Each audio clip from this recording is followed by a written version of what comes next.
शराब के नशे में धुत होकर मैंने अपनी सबसे बड़ी दुश्मन को अपने सीने से कसकर लगा लिया। उसने अपनी पुश्तैनी अंगूठी निकाली और मेरी तर्जनी उंगली में पहना दी। अब तुम मेरे हो।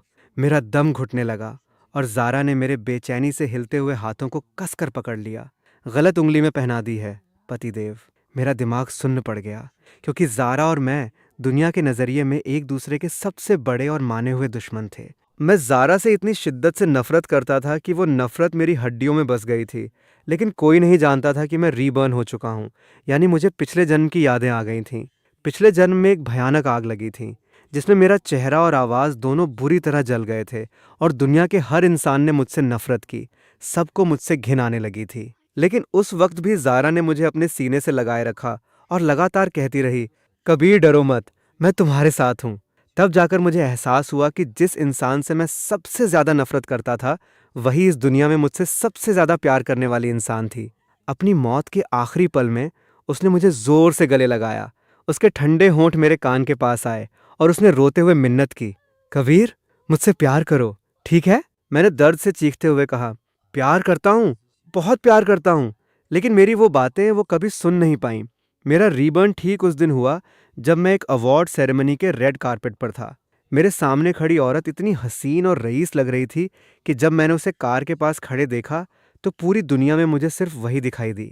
मैंने बिना कुछ सोचे रेड कारपेट को पार किया और उसकी तरफ दौड़ लगा दी, ताकि वो बात जो वो पिछले जन्म में सुन नहीं पाई थी, वो मैं आज उसे बोल सकूं। मैं तुमसे प्यार करता हूँ। ये सुनकर पूरा माहौल सन्न रह गया, जिसमें लाइव स्ट्रीम देख रहे लाखों दर्शक भी शामिल थे, क्योंकि वहां मौजूद हर किसी ने उस औरत को पहचान लिया था जिसे मैंने गले लगाया था। ज़ारा दिल्ली की रायचंद फैमिली की इकलौती और सबसे बड़ी वारिस थी। वो इतनी शानदार और पहुंच से बाहर थी कि लोग उसकी खतरनाक रिपुटेशन जानते हुए भी उसके लिए दीवाने होने को तैयार रहते थे। उस पल शोर शराबे से भरा माहौल एकदम शांत हो गया। सिर्फ कैमरों के फ्लैश लगातार चमक रहे थे। ऑडियंस की इस खामोशी के मुकाबले लाइव स्ट्रीम के कमेंट्स में तूफान आ गया था। कबीर ये क्या कर रहा है? इसकी हिम्मत कैसे हुई हमारी ज़ारा मैम को किस करने की? क्या ये सच में फेमस होने के लिए पागल हो गया है? पहले इसने लाइव स्ट्रीम पर यश को मारा था। इसे लगता है क्या है अपने बारे में? ये तो मौत को दावत दे रहा है। सुना है ये और मैम बचपन से एक दूसरे से नफरत करते हैं। हे, अब तो मजा आएगा। मुझे तो गुस्सा आ रहा है। साले ने मेरी वाइफ को किस किया? ये मरता क्यों नहीं? टेंशन मत लो, मैम इसे छोड़ेंगी नहीं। दर्शकों की तो छोड़िए, मेरा बेस्ट फ्रेंड और मैनेजर रोहन, जिसने हमारे रिश्ते को काफी करीब से देखा था, उसकी तो आंखें ही फटी की फटी रह गईं। वो जानता था कि हम बचपन के दोस्त नहीं, बल्कि बचपन के दुश्मन थे। हमारा रिश्ता इतना खराब था कि जहां भी ज़ारा होती थी, मुझे वहां एयर प्यूरीफायर की ज़रूरत पड़ती थी, क्योंकि मुझे बचपन से रिया से प्यार था और रिया को ज़ारा से चिढ़ थी, तो उसकी वजह से मैं भी ज़ारा से नफरत करता था। उस पल रोहन और बाकी नेटिजन्स के दिमाग में बस एक ही बात थी कि कबीर फेम के लिए पागल हो गया है। दूर खड़ा यश अभी भी अपना गाल सहला रहा था। उसकी आंखों में हैरानी थी, लेकिन होठों पर तंज भरी मुस्कान थी। कबीर अब ज़ारा को छेड़ रहा है। उसे डर नहीं लगता कि वो पागल औरत उसे जिंदा जला देगी? ज़ारा के बॉडीगार्ड्स एक दूसरे को देख रहे थे। असल में जब मैं दौड़कर आया था तो वो मुझे रोकने वाले थे, लेकिन उनकी मालकिन ने इशारे से उन्हें रोक दिया था। उन्हें लगा कि शायद कबीर ने अपनी स्ट्रैटेजी बदल ली है और वो मैम को फंसाने के लिए कोई नया पैंतरा खेल रहा है, या शायद उसने अपने मुंह में जहर छुपाया है और किसके जरिए मैम को मारना चाहता है। लेकिन किसी का भी शौक ज़ारा के शौक से बड़ा नहीं था। जब कबीर मेरी तरफ दौड़ा तो मुझे लगा वो मुझे सबके सामने बेइज्जत करने आया है। मैं ये देखना चाहती थी कि घर से निकाला गया ये वारिस अब क्या नया ड्रामा करता है। लेकिन इससे पहले कि ज़ारा कोई तंज कसती, उसने देखा कि मैंने बिना रुके एकदम सटीक तरीके से अपने होंठ उसके होंठों पर रख दिए। उस एक पल में ज़ारा के दिमाग में सन्नाटा छा गया। वो जम गई और सोचने लगी कि क्या कबीर मेरी गर्दन काटने वाला है? अरे ये तो मुंह पर काट रहा है। क्या मुझे कुछ बोलना चाहिए कि उसने गलत जगह काट लिया है? कबीर ने कहा, ज़ारा मैं तुमसे प्यार करता हूँ। मेरी आवाज़ इतनी धीमी और टूटी हुई थी कि जैसे हवा का एक झोंका आया और उसे उड़ा ले जाएगा। ज़ारा का दिल जोर से सिकुड़ गया। उसने मेरे कंधे पर हाथ रखकर मुझे पीछे धकेलने की कोशिश की। उसका ये एक्शन देखकर लाइव स्ट्रीम की ऑडियंस में जोश आ गया कि देखो अब तमाचा पड़ने वाला है। ज़ारा ने अपनी आंखें उठाकर मुझे देखा। मेरे चेहरे पर कुछ खो देने के बाद उसे वापस पाने वाले इमोशंस साफ दिख रहे थे। ज़ारा का दिल फिर से टाइट हो गया। जब पूरी दुनिया इंतजार कर रही थी कि वो मुझे जोरदार थप्पड़ मारेगी, तब ज़ारा ने बहुत प्यार से मेरे गाल को छुआ और पूछा, क्या हुआ कबीर?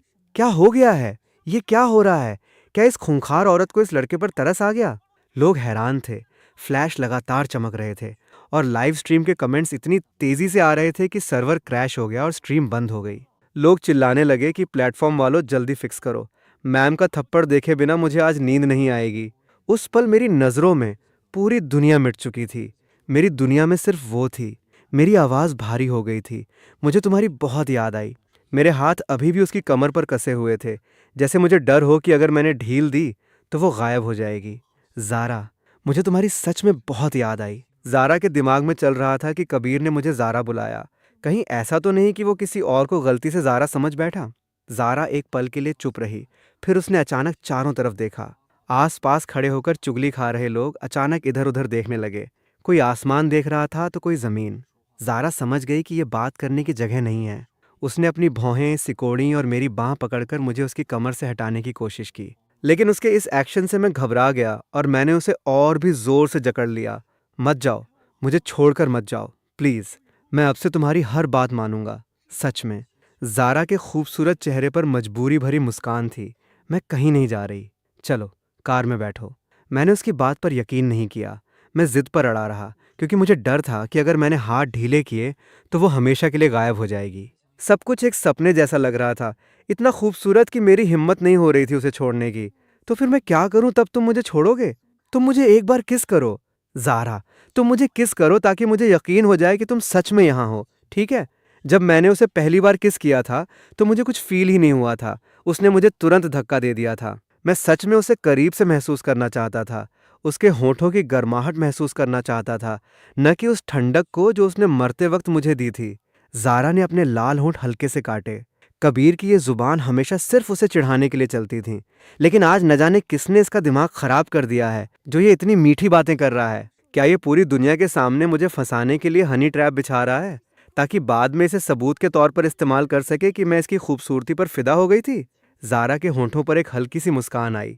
बदकिस्मती से मैं ज़ारा रायचंद बचपन से हनी ट्रैप और ब्यूटी ट्रैप से नहीं डरती। ये सोचकर ज़ारा हल्के से हंसी। उसकी पतली उंगलियों ने मेरे गाल को छुआ और फिर उसने अपना सिर उठाकर मुझे गले लगा लिया और मुझे किस किया। जैसे ही ज़ारा ने सिर उठाया, लाइव स्ट्रीम का प्लेटफॉर्म ठीक हो गया और कैमरों ने यह नज़ारा कैद कर लिया।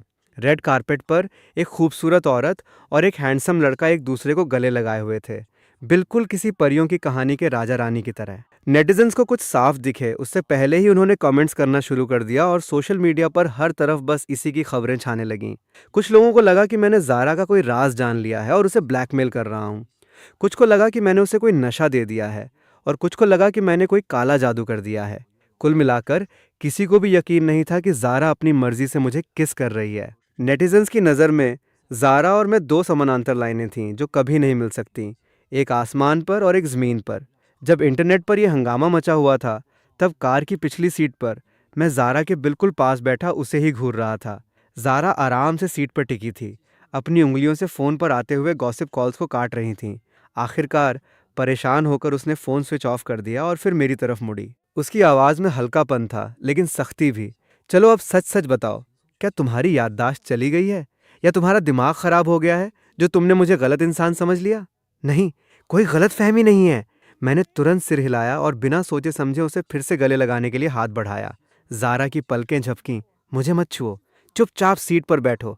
बड़ी मुश्किल से तो मैंने उसे मुझे छोड़ने के लिए मनाया था और अब ये फिर से चिपकने आ रहा है। अब तो यहाँ कोई कैमरा भी नहीं है। ज़ारा के चेहरे पर हल्की सी नाराज़गी दिखी। बात करते करते गले लगने की क्या बीमारी है? क्या ये रिया के साथ भी ऐसा ही करता था? मेरा बढ़ता हुआ हाथ हवा में ही रुक गया। मेरी उंगलियां, जो उसके कपड़ों को छूने ही वाली थीं, वापस खिंच गईं और मैं बिल्कुल एक मासूम बच्चे की तरह उसे देखने लगा। ज़ारा ने मुझे इतना लाचार और छोड़ा हुआ महसूस करते हुए देखा तो उसे कुछ अजीब लगा। ये दुश्मन कुछ ज़्यादा ही अजीब बिहेव कर रहा है। ज़ारा ने अपने होंठ भींचे।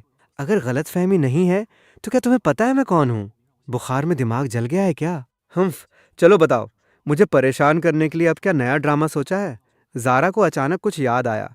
अगर मुझे सही से याद है तो कपूर फैमिली का कल एक पार्टी है। मैंने सुना है कि रिया नाम की उस पागल लड़की ने अंगूठी खरीद ली है और शायद वो यश को प्रपोज करने वाली है। कपूर और मल्होत्रा फैमिली के बीच फिर से रिश्ता जोड़ने की बात चल रही है। मैं 1 महीने पहले कपूर हाउस से निकाला जा चुका था क्योंकि यश का किडनैप हुआ था और उसे मारने की साजिश के सारे सबूत मेरे खिलाफ थे।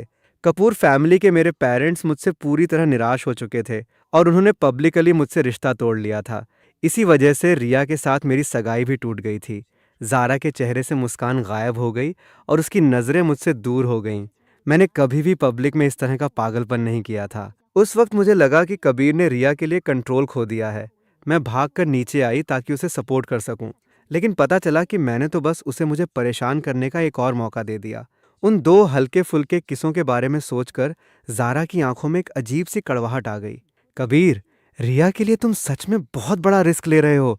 गुस्सा आ रहा है। क्या मैं इस बेवकूफ़ को कार से बाहर फेंक दूं? मैंने हैरानी से उससे पूछा, रिया कौन है? मैं उसे नहीं जानता। ज़ारा 2 सेकंड के लिए बिल्कुल चुप हो गई। उसने आगे बैठे ड्राइवर अमित के कंधे पर टैप किया। 10वें हॉस्पिटल चलो, साइकियाट्रिक वार्ड। अमित एक पल के लिए चुप रहा। जी मैम। और बिना कोई सवाल किए उसने स्टीयरिंग व्हील घुमाया और कार 10वें हॉस्पिटल की तरफ मोड़ ली। मैंने अपनी भौहें सिकोड़ लीं। बुरा हुआ, ज़ारा को सच में लग रहा है कि मैं पागल हो गया हूँ। अब मैं रीबर्न के झटके से पूरी तरह बाहर आ चुका था और मुझे पक्का यकीन था कि मैं वापस आ गया हूँ। लेकिन अगर मैं याददाश्त खोने का नाटक करूं और इससे वो मुझ पर भरोसा करने लगे तो ये भी बुरा नहीं है। वैसे भी बाकी लोगों से मुझे कोई मतलब नहीं है। मुझे सिर्फ अपनी ज़ारा से मतलब है। इस दुनिया में मुझे सिर्फ उसे याद रखना है और सिर्फ उससे प्यार करना है। ज़ारा की आवाज़ मेरे कानों में हल्के से गूंजी। तुम्हें आखिरी मौका दे रही हूँ। चुपचाप सच बताओ कि तुम क्या चाहते हो, वरना एक बार 10वें हॉस्पिटल में घुस गए तो फिर बाहर आने का नाम मत सोचना। कार के अंदर अंधेरा था। मैंने मुड़कर उसके शांत और ठंडे चेहरे को देखा। पिछले जन्म में जब मेरा चेहरा जला नहीं था, तब भी मुझे उसकी ये ठंडी नज़रें वैसी ही लगती थीं जैसे किसी पुराने जमे हुए तालाब का बर्फ जैसा पानी। लेकिन बाद में मुझे समझ आया था कि उस बर्फ के नीचे उबलता हुआ लावा था। उसका प्यार इतना शिद्दत भरा था कि वो बर्फ को भी उबाल सकता था।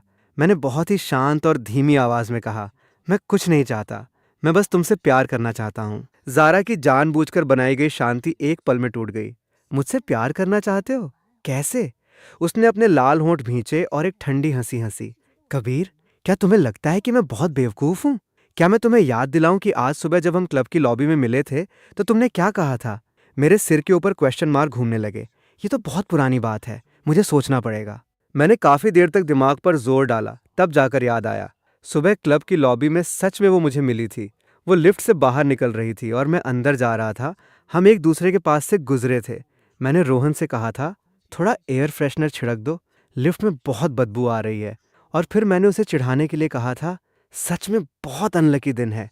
ये याद करके मेरी आंखों में एक चमक आ गई। ज़ारा ने मेरा ये दोषी चेहरा देख लिया। लगता है याद आ गया। अगले ही पल मेरी आंखें बिल्कुल साफ और मासूम हो गईं, जैसे मुझे सच में कुछ याद ही न हो। नहीं, मुझे सच में कुछ याद नहीं। मैंने तुमसे क्या कहा था? क्या मैंने तुमसे कहा था कि तुम बहुत खूबसूरत हो, कि मैं तुम्हें बहुत पसंद करता हूँ, कि मैं तुमसे बहुत प्यार करता हूँ?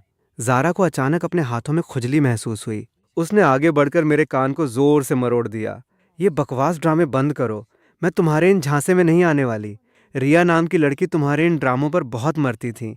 मैंने अपने कान को मलते हुए हल्के फ्लर्ट भरे अंदाज में पूछा, तो फिर ज़ारा किस झांसे में आती है? ज़ारा ने गर्व से कहा, मैं किसी भी झांसे में नहीं आती। उसकी बात ख़त्म भी नहीं हुई थी कि मैं हल्के से उसके होंठों के करीब झुक गया। ज़ारा अचानक होश में आई और उसने मुझे पीछे धकेल दिया। उसका चेहरा लाल हो गया था और वो दांत पीसते हुए बोली, दूर हटो! मैंने गहरी नजरों से उसे देखा। मेरी आंखों में एक शरारती चमक थी। अब भी नहीं मानोगी? मैंने मौके का फायदा उठाते हुए हल्के से उसकी कमर पर हाथ रख दिया और बड़ी उम्मीद भरी नजरों से धीरे से पूछा, तो क्या मैं तुम्हें मुझे वापस किस करने दूं? ठीक है ना? कार चला रहा अमित अपने कान खड़े करके सुन रहा था। हे भगवान! बिल्कुल ठीक है। मैम, आप तो बस सीधे किस कर लीजिए। आपका प्यार का मौसम आखिरकार आ ही गया। ज़ारा की नजरें अनजाने में मेरे होंठों पर जाकर टिक गईं। उसने हल्के से अपने होंठ भींचे। वापस किस करूं? उसके दिमाग में हाँ शब्द आ चुका था, लेकिन जब उसने मुंह खोला तो दांत पीसते हुए सिर्फ 3 शब्द निकले, सपने में भी नहीं। मेरी आंखों की चमक एक पल में टूट गई। मैंने अपना सिर नीचे झुका लिया ताकि उसे मेरी नाराजगी दिख जाए। ज़ारा ने अपने तेज धड़कते दिल को काबू में किया। मैं कबीर की बातों में नहीं आ सकती। क्या उसे लगता है कि वो ऐसे ही मुझे फंसा लेगा? वो बिना कोई इमोशन दिखाए थोड़ा पीछे खिसक गई ताकि मुझसे दूर हो सके। उसकी आवाज़ में एक अजीब सी जलन थी जिसे वो खुद भी नहीं समझ पाई। ये सब तुम्हें किसने सिखाया? रिया ने। कबीर, मैंने तुम्हें बताया न कि मैंने उसकी बात काटते हुए कहा। मैंने कहा न, मैं रिया को नहीं जानता। तुम बार बार उसका नाम क्यों लेती हो? वो है कौन? और वैसे भी मुझे ये सब तुमने ही सिखाया है। रिया तो मुझे पसंद ही नहीं करती। ज़ारा का सब्र अब जवाब दे रहा था।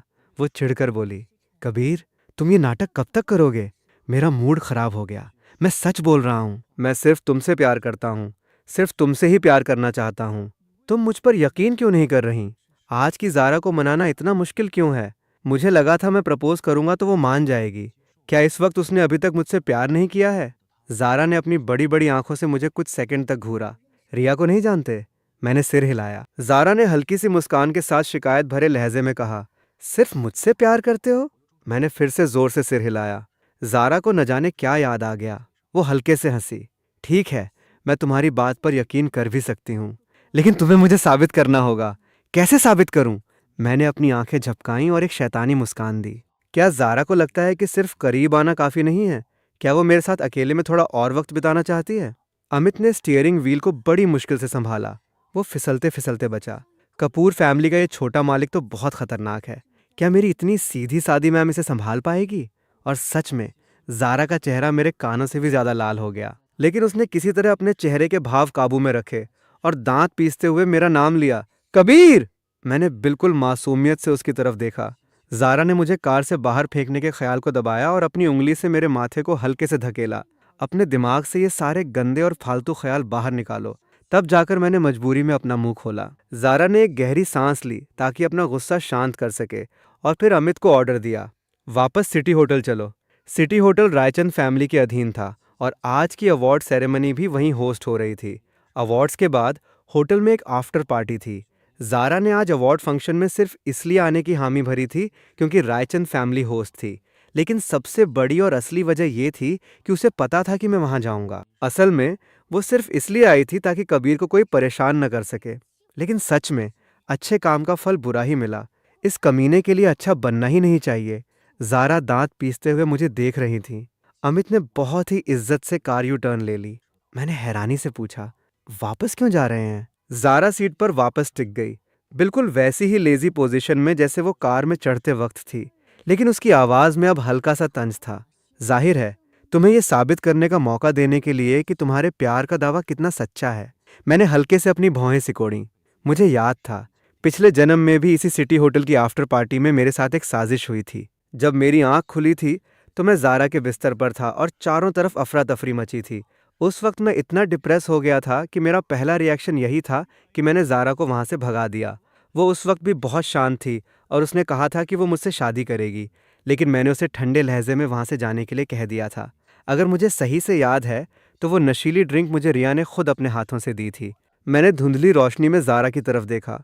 वो अपनी आंखें बंद किए सुकून से बैठी थी। उसका खूबसूरत चेहरा सच में बहुत आकर्षक लग रहा था। पहले मैं रिया के बहकावे में आकर सोचता था कि ज़ारा बहुत दिखावटी और पहुंच से बाहर की लड़की है, लेकिन बाद में मुझे समझ आया कि मैं उसे करीब आने से डरता था, ये नहीं कि मैं उसके करीब नहीं आना चाहता था।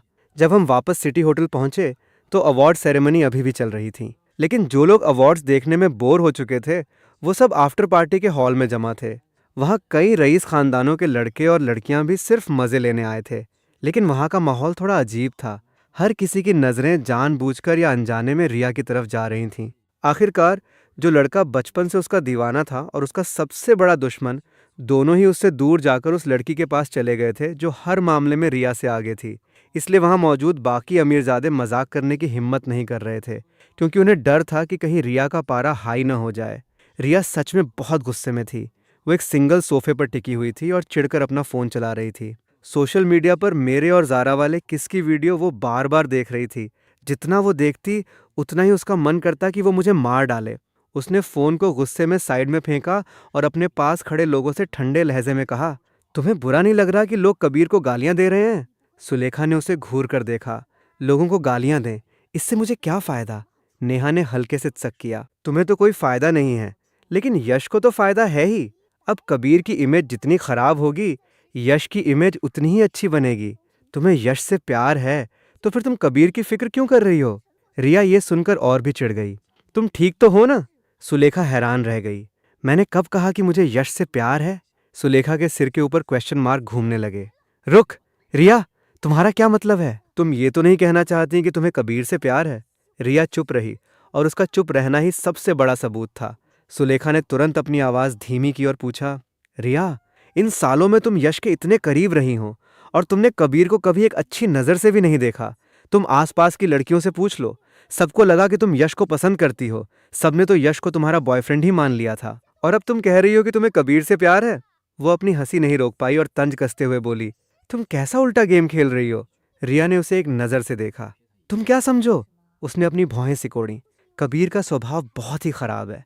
मैंने ये सब सिर्फ इसलिए किया ताकि कबीर को समझ आ जाए कि सिर्फ क्योंकि वो कपूर फैमिली का वारिस है, वो मेरे सामने मनमानी नहीं कर सकता। रिया ने हल्के से अपनी वाइन का सिप लिया। उसे अपनी औकात समझनी होगी और मुझे खुश करना सीखना होगा। और अब जब कपूर फैमिली ने उसे घर से निकाल दिया है, तो आखिर में उसे मेरे पास ही आना पड़ेगा। और जब वो आएगा, तो क्या उसकी हिम्मत होगी कि वो मुझ पर फिर से रौब जमाए? इसलिए मैं बस उसे ट्रेन कर रही थी। सुलेखा की आंखें फटी की फटी रह गईं। तो इन सालों में तुमने यश के साथ जो क्लोजनेस दिखाई और कबीर को जो इग्नोर किया, वो सब उसे ट्रेन करने के लिए था, ताकि वो और आज्ञाकारी बन जाए? ये कैसा साइकोलॉजिक है?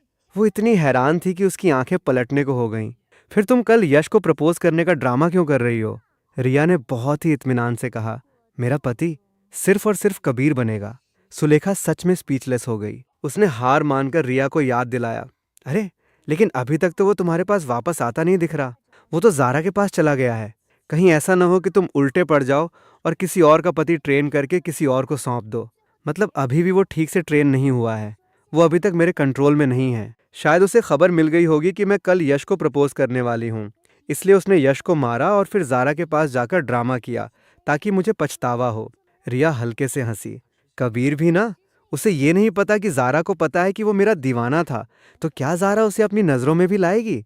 वो तो बस अपनी बेइज्जती करवा रहा है। रिया ने एक और सिप लिया और लापरवाही से बोली, टेंशन मत लो, ज़्यादा टाइम नहीं लगेगा। वो घुटनों के बल रेंगता हुआ मेरे पास वापस आएगा और मुझसे भीख मांगेगा। उसकी बात खत्म हुए अभी कुछ ही सेकंड हुए थे कि पार्टी हॉल के भारी भरकम दरवाजे धीरे से खुले। हॉल में मौजूद सब लोगों ने मुड़कर देखा और एक पल के लिए सबके चेहरे के भाव बदल गए। एक औरत, जिसका ऑरा और रौब पूरी तरह से हावी था, बिना किसी जल्दबाजी के अंदर दाखिल हुई और फिर सबने उसके साथ चलते हुए मुझे देखा। रिया अचानक सीधी होकर बैठ गई। उसकी नज़रें मुझ पर टिक गईं। ज़ारा ने रिया की तरफ देखकर एक हल्की सी मुस्कान दी और फिर मेरे हाथ को अपने हाथ में लेकर उंगलियां आपस में लॉक कर लीं। हम दोनों एक खाली सोफे पर जाकर बैठ गए। पता नहीं ज़ारा ने जानबूझकर किया या अनजाने में, लेकिन हम ठीक रिया और उसके ग्रुप के सामने बैठे थे। बस बीच में 10 मीटर की दूरी थी। हॉल में एक पल के लिए सन्नाटा छा गया। रिया ने मीठे लहजे में कहा, कबीर जल्दी से इधर आओ। ज़ारा हल्के से हंसी और बहुत ही आराम से सोफे की बैकरेस्ट से टिक गई। उसने प्यार से कहा, और बात करते वक्त वो मेरे हाथ से खेल रही थी। मैंने अपना सिर हिलाया और बिल्कुल अनजान बनते हुए कहा, मैं उसे नहीं जानता, मैं नहीं जाऊंगा। ये बात वहां मौजूद हर किसी ने सुनी, जिसमें रिया भी शामिल थी। रिया के गाल गुस्से से फूल गए। ज़ारा ने मेरी तरफ झुककर अपने होंठ मेरे कान के पास लाए। उसकी गर्म सांसें मेरे दिल की धड़कन तेज कर रही थीं। उसने हल्के से कहा, अभी तो तुमने कहा था कि तुम उसे नहीं जानते। उसकी बात सुनते ही मेरी आंखें चमक उठीं। ज़ारा को अचानक एक बुरा एहसास हुआ और सच में अगले ही सेकंड मैंने बिना कोई हिचकिचाहट उसे फिर से किस कर लिया। चारों तरफ से लोगों के दबी हुई सांसों की आवाजें आईं और पार्टी हॉल पहले से भी ज्यादा शांत हो गया। कानों में किसी औरत की हंसी सुनाई दी। ज़ारा अचानक होश में आई। उसने अपनी नज़रों के कोने से देखा। रिया गुस्से से खड़ी हो चुकी थी और शायद हमारी तरफ आने वाली थी, लेकिन उसे एक और औरत ने रोक लिया। रिया को रोकने वाली नेहा थी। जब ज़ारा अंदर आई थी तो नेहा और उसकी सहेलियां पास आना चाहती थीं, लेकिन जब उन्होंने मुझे ज़ारा के पीछे आते देखा तो उन्होंने सोचा कि पहले दूर से ही नज़ारा देख लेते हैं। सोशल मीडिया पर तो सब देख लिया था, बस अफसोस था कि लाइव एक्शन नहीं देख पाए। लेकिन शुक्र है, यहाँ तो लाइव शो मिल ही गया।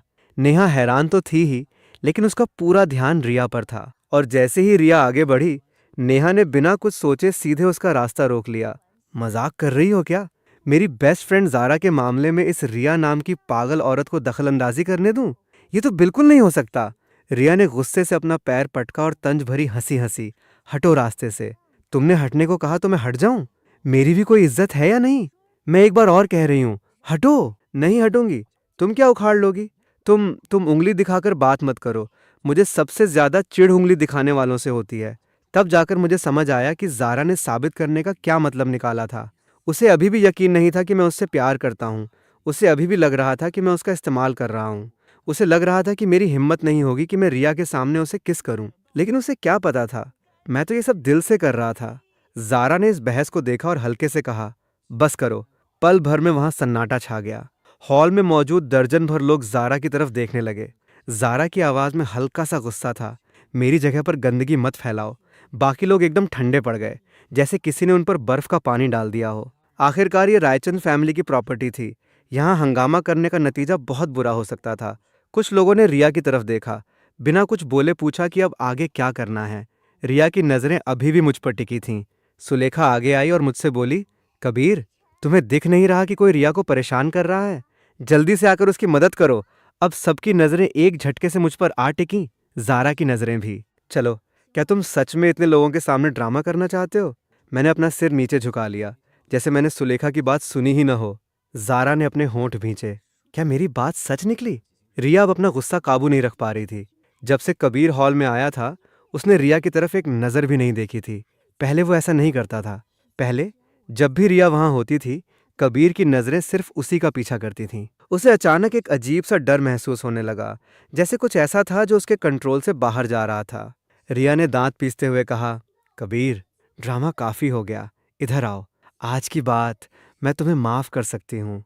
उसकी आवाज़ में ऐसा रौब था जैसे वो मुझ पर कोई एहसान कर रही हो। उसकी ये शाही आवाज़ सुनकर मैंने अपना सिर उठाया और उसकी तरफ देखा। आज शाम ये पहली बार था जब मैंने उसकी तरफ देखा था। 2 सेकंड तक उसे देखने के बाद मैं अपनी सीट से उठा और रिया की तरफ चलने लगा। रिया की आंखों से गुस्सा गायब होने लगा और उसकी जगह एक जीत की मुस्कान ने ले ली। मुझे पता था कबीर ने ये सब सिर्फ मुझे गुस्सा दिलाने और जलाने के लिए किया है। बाकी लोग एक दूसरे को देख रहे थे, कोई कुछ नहीं बोल रहा था। जब मैं उनके पास से गुजरा तो लोग अपने आप रास्ता देने लगे। नेहा एक पल के लिए रुकी, क्योंकि वो रिया को तो रोक सकती थी, लेकिन कबीर को रोकने का उसके पास कोई लॉजिक नहीं था। उसने रिया को एक वाइट आई दी और मजबूरी में सिर हिलाते हुए रास्ता छोड़ दिया। इस लड़के की पसंद सच में बहुत घटिया है। जारा में क्या कमी है जो ये इस मल्होत्रा फैमिली की छोकरी के पास जा रहा है? जारा के गाल हल्के से फूल गए। उसने अपने होंठ भींच लिए और नजरें हटा लीं। उसने अपना पैर हल्के से जमीन पर पटका, ताकि उस गुस्से को काबू में रख सके जो उसे मुझे वापस खींच लेने का आ रहा था। मैं थोड़ी सी डांट लगाती हूँ तो मुंह फुला लेता है, और वो तुम पर चिल्लाती है तो तुम दुम हिलाते हुए उसके पास जा रहे हो। हम्फ, बड़ा बेवकूफ़ है।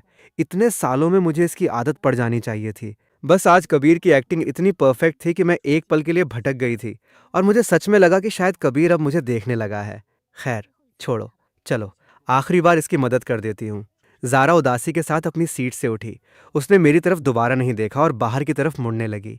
लेकिन 2 कदम चलने के बाद ही पीछे से एक आवाज आई, कबीर! रिया ने हैरानी और गुस्से से मुड़कर देखा। तुमने क्या कहा? एक बार और कहो। 100 बार भी कहूं तो भी मैं तुम्हें पसंद नहीं करता। मुझे तुमसे कोई मतलब नहीं है। मैंने मुड़कर एक बहुत ही बड़ी और चमकदार मुस्कान के साथ जारा से पूछा, क्या यही वो रिया है? मैंने उसे साफ साफ बोल दिया है कि मुझे उससे कोई मतलब नहीं है और उसे अपना ड्रामा बंद कर देना चाहिए। जारा, क्या ये ठीक है? जारा का दिल जोर से धड़क उठा। क्या कबीर सच में अपना मेमोरी खो बैठा है? जब उसने कुछ नहीं कहा तो मेरी आंखों में एक शरारत चमकी और मेरे दिमाग में एक आइडिया आया। मैंने दर्द का नाटक करते हुए अपना हाथ उसकी तरफ बढ़ाया।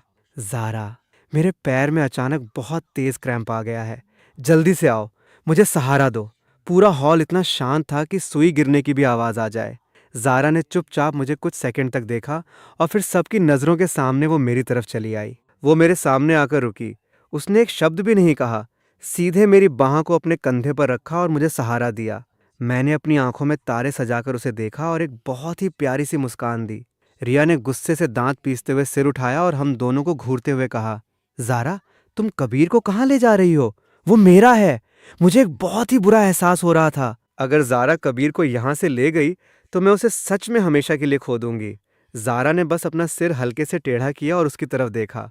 उसकी आंखों की ठंडक अब जा चुकी थी, लेकिन उसके होठों पर एक बहुत ही खूबसूरत और जीत वाली मुस्कान थी। अब से ये मेरा है। कबीर खुद चलकर मेरे पास आया है, तो चाहे इसकी याददाश्त गई हो या ये मेरा इस्तेमाल कर रहा हो, अब इसके पास पीछे हटने का कोई रास्ता नहीं है। जारा एकदम परियों जैसी लग रही थी। उसने मुझे, जो खुद चलकर उसके पास आया था, सहारा दिया और सीधे वहां से निकल गई। जारा मुझे फिर से हॉस्पिटल ले गई। इसका कोई और मतलब नहीं था। वो बस ये चेक करना चाहती थी कि कहीं कबीर का दिमाग सच में तो नहीं खराब हो गया। कार में बैठने के बाद मैं बार बार उसकी तरफ खिसकने की कोशिश कर रहा था, लेकिन ज़ारा हर बार अपनी ठंडी आवाज़ में कहती, चुपचाप सीट पर बैठो। मेरे चेहरे पर ऐंठन आ गई। क्या ज़ारा को मेरा यूं चिपकना पसंद नहीं है? आज की ज़ारा सच में बहुत रूठी हुई है, बदमाश कहीं की। ज़ारा सीट से टिक गई और हल्के से पूछा, क्या तुम पहले रिया के साथ भी ऐसे ही चिपकते थे? जैसे तुम्हारे शरीर में हड्डियां ही नहीं हैं, बस लोगों पर गिरने को तैयार रहते हो। मैंने अपनी भौहें सिकोड़ लीं और धीमी आवाज में बुदबुदाया, तुम बार बार उसका नाम क्यों लाती हो? ज़ारा ने अपना चेहरा खिड़की की तरफ कर लिया। वो अब और बात नहीं करना चाहती थी। क्या मुझे रिया का नाम लेना पसंद है? तुमने कितने सालों तक रिया को पसंद किया है? क्या तुम सच में भूल गए? हॉस्पिटल पहुंचकर ज़ारा ने मेरा एक फुल बॉडी चेकअप करवाया, जिसमें साइकियाट्रिक टेस्ट भी शामिल था। मैं अंदर से चुपचाप सब सहता रहा। अगर ये चेकअप करवाने से ज़ारा के दिल को सुकून मिलता है तो करवा लो। बाकी टेस्ट तो ठीक थे, लेकिन जब साइकियाट्रिक डायग्नोसिस की बारी आई तो मुझे बहुत से सवालों के जवाब देने थे। डॉक्टर ने मुझसे जो भी पूछा, मैंने सबका जवाब नहीं पता में दिया। सिर्फ जब भी वो ज़ारा के बारे में पूछता, मेरी आंखें एकदम से चमक उठती थीं। पूरे टेस्ट के बाद डॉक्टर का मूड बहुत ही अजीब था। आखिर में उसने डायग्नोसिस रिपोर्ट पर सिर्फ 3 शब्द लिखे और उसे बाहर इंतजार कर रही ज़ारा को दे दिया। डॉक्टर के चेहरे पर एक अजीब सी मुस्कान थी जब उसने रिपोर्ट ज़ारा के हाथ में थमाई। टेंशन मत लो, दिमाग एकदम सही है, कोई बड़ी बीमारी नहीं है। बस ये एक छोटी सी प्यार में पागल वाली बीमारी है। मैं डॉक्टर के पीछे पीछे बाहर आया। अरे, तो डॉक्टर और ज़ारा भी एक दूसरे को जानते हैं। डॉक्टर ने मुड़कर मुझे देखा और हल्के से मुस्कुराया। फिर ज़ारा से बोला, मैं अभी बिजी हूँ, तुम लोग आराम से बातें करो। मैंने तुरंत शुक्रिया अदा किया। Thank you doctor. जब वो अपने ऑफिस में वापस चली गईं, तब मैं ज़ारा के सामने जाकर खड़ा हुआ और बिल्कुल मासूमियत से पूछा, डॉक्टर ने क्या कहा? ज़ारा ने रिपोर्ट को एक नज़र देखा। उसके चेहरे पर बहुत ही कॉम्प्लेक्स एक्सप्रेशन थे और उसने वो पर्चा मेरे हाथ में थमा दिया। खुद ही पढ़ लो।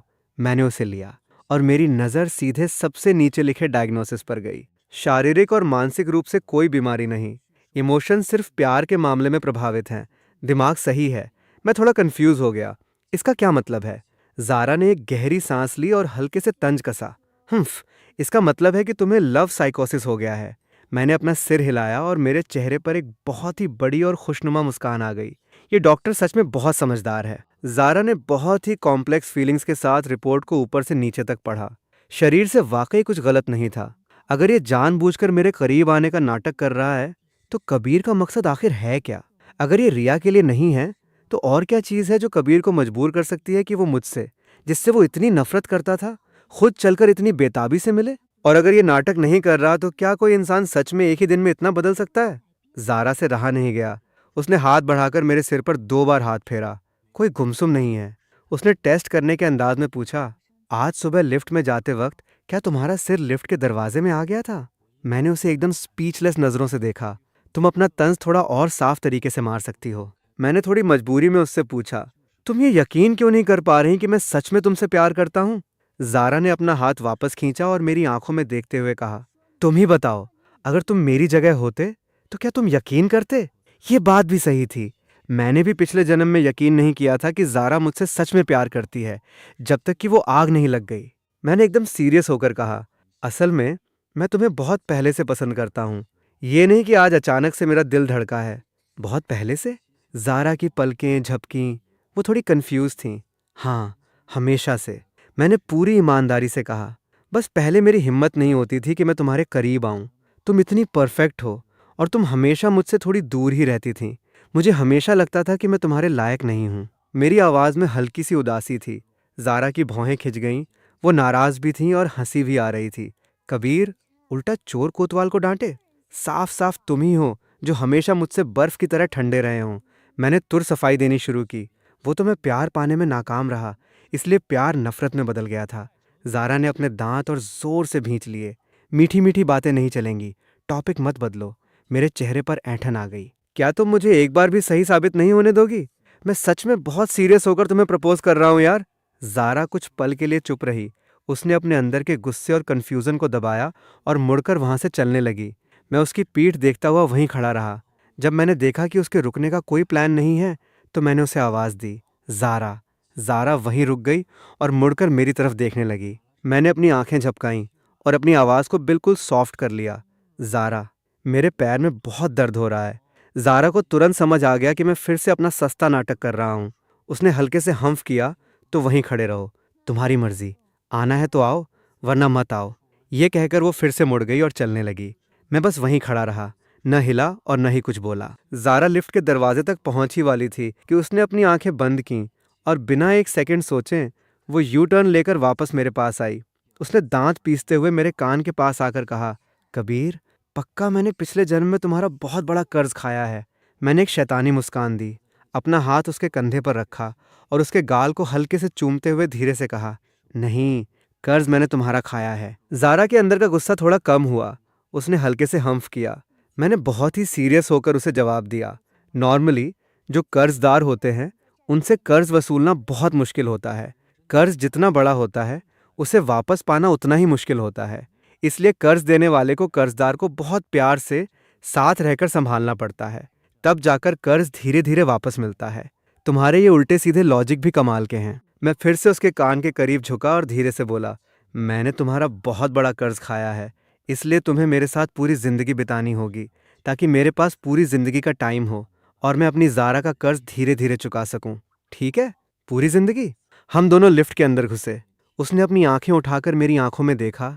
कबीर, क्या तुम्हें पता है कि पूरी जिंदगी का क्या मतलब होता है?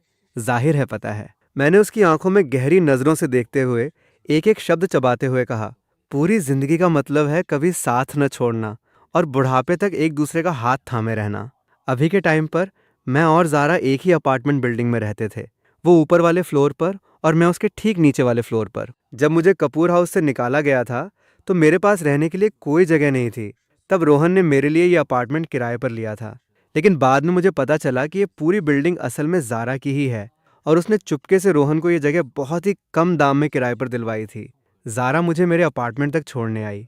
क्या मैं सच में तुम्हारे घर नहीं रह सकता? ज़ारा ने मुझे सिर्फ एक ऐसी नज़र से देखा जिसका मतलब था अपनी मर्यादा में रहो। मैंने ओह कहा और बार बार पीछे मुड़ते हुए एक एक कदम अपने घर की तरफ बढ़ने लगा। ज़ारा लिफ्ट के पास खड़ी होकर मुझे एकदम घिन वाली नज़रों से देख रही थी। मैंने बड़े ही प्यार से अपने घर का दरवाज़ा बंद किया। जैसे ही उसे यकीन हो गया कि मेरा दरवाज़ा बंद हो गया है, ज़ारा के चेहरे का वो घिन वाला एक्सप्रेशन तुरंत एक बहुत ही बड़ी और खुशी भरी मुस्कान में बदल गया। उसके होंठ ऊपर उठे, फिर उसने उन्हें दबाने की कोशिश की। आज की रात सच में बहुत थ्रिलिंग थी। इतने सारे इमोशंस एक साथ। अभी भी हॉस्पिटल की लिफ्ट में कबीर ने जो कभी साथ न छोड़ने वाली बात कही थी वो मेरे कानों में गूंज रही है। लेकिन ये सब इतना अनरियल लग रहा है। कहीं मैं सपना तो नहीं देख रही? उसे नहीं पता था कि मेरे इन छोटे छोटे एक्शंस और बातों ने उसके अंदर दबे हुए सालों के प्यार को एक झटके में बाहर निकाल दिया था। भगवान जानता है कि मुझे कितनी मेहनत करनी पड़ी थी ताकि मैं कबीर को अपने घर ले जाने के टेम्पटेशन को रोक सकूं।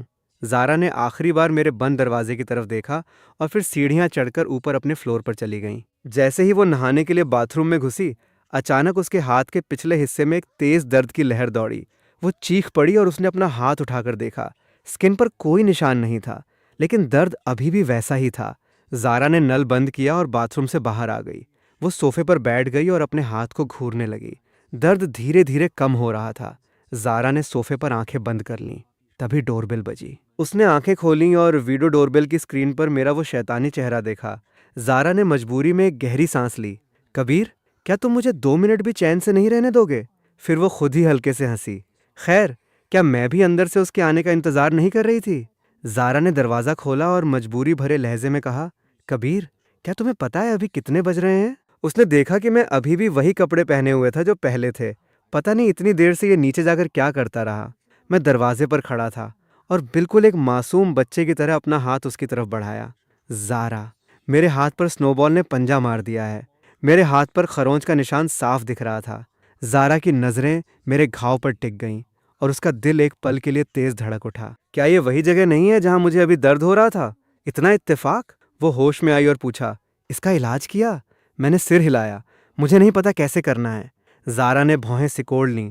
तुमने खुद अपनी बिल्ली पाली है और तुम्हें घाव साफ करना नहीं पता? बिल्कुल सही। स्नोबॉल मेरी पालतू बिल्ली थी।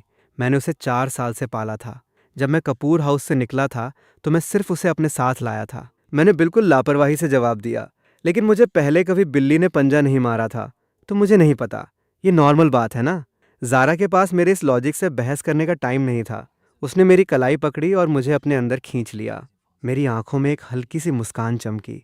ज़ारा अचानक मुड़ी। मैंने तुरंत अपनी आंखें झपकाईं और फिर से वैसा ही बेचारा चेहरा बना लिया। क्या हुआ? तुम्हारी एक्टिंग वाकई बहुत अच्छी है। ज़ारा ने मुझे रसोई में खींचा, नल चालू किया और मेरा हाथ पानी के नीचे रख दिया ताकि घाव साफ हो सके। पानी की ठंडक से मुझे हल्का सा दर्द हुआ और मैं सिहर उठा। ज़ारा ने मेरा हाथ पकड़ा हुआ था, वो भी एक पल के लिए कांप गई। उसे एक अजीब सा बुरा एहसास हुआ, क्योंकि ठीक उसी पल उसके अपने हाथ के पिछले हिस्से में भी हल्का सा दर्द महसूस हुआ था। उसने मेरे घाव को गौर से देखा। घाव बहुत गहरा नहीं था, बस स्किन छिल गई थी और खून की एक बहुत ही पतली सी बूंद निकल रही थी। उसने अपनी सांसों को काबू में किया और उन अजीबोगरीब ख्यालों को दिमाग से झटक दिया। मैं अभी किसी को बुलाती हूँ। मैं उसे लगातार घूर रहा था, जिससे वो असहज हो गई और उसने अपने कपड़े ठीक किए। मैंने हल्के से उसकी तरफ देखा। कंजूस कहीं की। ज़ारा कुछ देर चुप रही, फिर उसने क्यूरियोसिटी से मुझसे कुछ पूछा। मैं बड़बड़ाता रहा। ज़ारा थोड़ी स्पीचलेस हो गई। मैं फिर बोलता रहा और मैंने उसे बहुत ही सीरियस नज़रों से देखा। शायद स्नोबॉल ने कुछ देख लिया है, तभी वो पागलों जैसी बिहेव कर रही है। ज़ारा, मुझे अब नीचे अपने घर जाने में डर लग रहा है। सच में, वो आजकल बहुत खूंखार हो गई है। जैसे ही वो मुझे देखती है, झपटने लगती है। मुझे सच में थोड़ा डर लग रहा है कि शायद स्नोबॉल को पता चल गया है कि मेरे अंदर कुछ गड़बड़ है। ज़ारा चुपचाप मेरी ये मनगढ़ंत कहानी सुनती रही। तो मैंने बड़ी ही उम्मीद भरी नज़रों से उसे देखा। तो क्या मैं आज रात तुम्हारे यहाँ पनाह ले सकता हूँ? ज़ारा हैरान थी। कबीर, मुझे आज पहली बार पता चला कि तुम्हारी स्किन इतनी मोटी है। मैंने अपना हाथ सीने पर रखकर कसम खाई। मैं सच बोल रहा हूँ। अगर तुम्हें यकीन नहीं है तो तुम मेरे साथ नीचे चलकर खुद देख लो। ज़ारा ने मुझे कुछ सेकंड तक देखा और अचानक उसे उस अजीब से दर्द का ख्याल आया। उसने सिर हिलाया। ठीक है, ये कहकर वो लिविंग रूम की तरफ मुड़ी। काफ़ी साफ हो गया है। पहले अपना हाथ पोंछ लो, मैं दवा लगा देती हूँ। वो अपना फर्स्ट एड बॉक्स ले आई, मेरा हाथ पकड़ा और कॉटन बड पर दवाई लगाकर मेरे घाव पर लगाने लगी। जैसे ही दवाई लगी, मुझे हल्की सी जलन हुई। ज़ारा के हाथ में जो कॉटन बड था, वो हल्के से टाइट हो गया। उसे मेरे दर्द का जो एहसास हो रहा था, वो अब और भी साफ होने लगा था। उसने अपनी आंखें उठाकर मुझे देखा। दर्द हो रहा है? मैंने सिर हिलाया। सिर्फ थोड़ा सा। ज़ारा को पता था कि सिर्फ थोड़ा सा दर्द है। उसने एक गहरी सांस ली और कॉटन बड को कूड़ेदान में फेंक दिया। चलो, तुम्हारे घर चलते हैं। जब हम नीचे मेरे घर के दरवाजे पर पहुंचे, तो दरवाज़ा खुलते ही मैं तुरंत ज़ारा के पीछे छुप गया। ज़ारा ने मजबूरी में मुड़कर मुझे देखा। ये तुम्हारा घर है, तुम छुप क्यों रहे हो? मेरी नज़रें बहुत ही कॉम्प्लेक्स थीं। वो सच में बहुत खूंखार है। थोड़ी देर पहले जब मैं घर आया था, तो स्नोबॉल सोफे पर सो रही थी, पूरा का पूरा फूला हुआ गोल मटोल बंडल। मैं उसके पास बैठा उसे देखता रहा और धीरे धीरे उसके सिर पर हाथ फेरने लगा। मैंने उसे पिछले जन्म के बाद से नहीं देखा था। उस भयानक आग में स्नोबॉल बच नहीं पाई थी। अचानक वो जाग गई। पहले उसने अपना सिर मेरी हथेली पर रगड़ा, लेकिन जैसे ही वो मेरे ऊपर चढ़ने वाली थी, उसकी गोल आंखें अचानक फटीं और एक ही सेकंड में उसके बाल खड़े हो गए और वो गुस्से में फुफकारने लगी। इससे पहले कि मैं अपना हाथ हटा पाता, उसने मुझे पंजा मार दिया। मैं घबराकर पीछे हटा तो स्नोबॉल ने अपनी पीठ को ऊपर उठाया और बहुत ही खूंखार नज़रों से मुझे घूरने लगी। जैसे ही वो मुझ पर झपटने वाली थी, मैं बिना सोचे समझे ऊपर भागा और सीधे ज़ारा के घर में घुस गया। अभी दरवाज़ा खुला था और घर की लाइटें जल रही थीं। ज़ारा को लगा कि मैं शायद झूठ नहीं बोल रहा हूँ। वो मुझसे आगे निकलकर लिविंग रूम में गई। जैसे ही वो अंदर घुसी, उसने फर्श पर उस लंबे बालों वाली बिल्ली को देखा। वो फर्श पर गोल गोल घूमकर खेल रही थी। ज़ारा ने मुड़कर मुझे हैरानी से देखा। यही है तुम्हारी खूंखार बिल्ली? मैं कुछ बोलने ही वाला था कि स्नोबॉल ने आवाज़ सुनकर हमारी तरफ देखा। जो बिल्ली अभी तक मज़े से खेल रही थी, उसके बाल फिर से खड़े हो गए। उसने अपनी पीठ ऊपर की और दांत दिखाते हुए मेरी तरफ झपटने ही वाली थी। मैंने बिना सोचे ज़ारा का हाथ पकड़ लिया और खुद को उसके सामने खड़ा कर लिया। मैंने मजबूरी में कहा, देखो, मैंने कहा था ना, ऐसी ही है। स्नोबॉल झपटने ही वाली थी कि ज़ारा ने मुझे खींचकर बचा लिया। उसने अपनी ठंडी आवाज़ में डांट लगाई, चलो जल्दी से बाहर चलते हैं। कल मैं किसी को बुलाकर इसे हॉस्पिटल दिखाऊंगी। लेकिन ठीक उसी पल स्नोबॉल की नज़रें ज़ारा पर पड़ीं। एक पल के लिए वो बिल्कुल जम गई और फिर उसकी आंखों का वो खूंखारपन अचानक गायब हो गया। उसके खड़े हुए बाल भी एक पल में बिल्कुल नरम पड़ गए। वो किसी ऐसे इंसान को देख रही थी जिसे वो सालों से ढूंढ रही थी। वो ज़ारा के पैरों से जाकर रगड़ खाने लगी और बहुत ही प्यार से म्याऊं म्याऊं करने लगी, बिल्कुल किसी नखरेबाज बच्चे की तरह। ज़ारा को उसका ये बिहेवियर बिल्कुल मेरे जैसा लगा। वो हल्के से हंसी और उसकी आवाज़ भी बहुत सॉफ्ट हो गई। मुझे तो ये तुमसे ज़्यादा आज्ञाकारी लग रही है। मेरे माथे पर काली लकीरें खिंच गईं और मैंने शिकायत की, ये धोखेबाज बिल्ली, मैंने इसे इतने लाड प्यार से पाला और ये मेरे साथ ऐसा कर रही है। ज़ारा के होठों पर मुस्कान आ गई। ठीक है, अब मेरा हाथ छोड़ो। मैंने उसका छोटा सा हाथ पकड़ा हुआ था और छोड़ने का नाम ही नहीं ले रहा था। ज़ारा ने मुड़कर मुझे देखा। मैं उसके चेहरे के बिल्कुल करीब झुका और हल्के से उसके गाल को चूम लिया, फिर तुरंत पीछे हट गया। ज़ारा के दिल में एक अजीब सी कमी महसूस हुई। बेवकूफ़ कबीर, फिर से चोरी से किस कर लिया। ज़ारा ने झुककर फर्श से उस बिल्ली को उठाया जो उसके पैरों से रगड़ खा रही थी, और सोफे पर बैठकर उसे अपनी गोद में रख लिया। उसने अपनी उंगलियों से स्नोबॉल के सिर पर हाथ फेरते हुए उसे गौर से चेक किया कि कहीं उसे कोई तकलीफ तो नहीं। स्नोबॉल उसकी गोद में बहुत ही शांत थी और चुपचाप उसकी हर बात मान रही थी। मैं एक तरफ खड़ा होकर इस शांत हुई बिल्ली को देख रहा था, तो मैं पास जाने के लिए आगे बढ़ा। लेकिन जैसे ही मैंने 3 कदम बढ़ाए, स्नोबॉल ने अचानक अपना सिर उठाया और मुझे दांत दिखाए। मैं एकदम जम गया। ज़ारा ने भौहें, सिकोड़ी और हल्के से स्नोबॉल के सिर पर एक चपत लगाई। किस पर गुस्सा दिखा रही हो? स्नोबॉल ने फिर से एक म्याऊं की आवाज़ निकाली और हार मानकर वापस लेट गई। लेकिन उसकी आंखें अभी भी मुझे घूर रही थीं और बिल्कुल फ्रेंडली नहीं लग रही थीं। ज़ारा ने अपनी आंखें उठाकर दूर खड़े मेरी तरफ देखा, जिसके चेहरे पर उदासी साफ दिख रही थी। ज़ारा की उंगलियां हल्के से मुड़ीं। मैंने चेक कर लिया है, इसे कोई प्रॉब्लम नहीं है, मैंने उदास होकर कहा। तो फिर ये मेरे साथ इतनी खूंखार क्यों है, जैसे ये मुझे अपना मालिक मानती ही नहीं है। ज़ारा की नज़रें नीचे झुक गईं।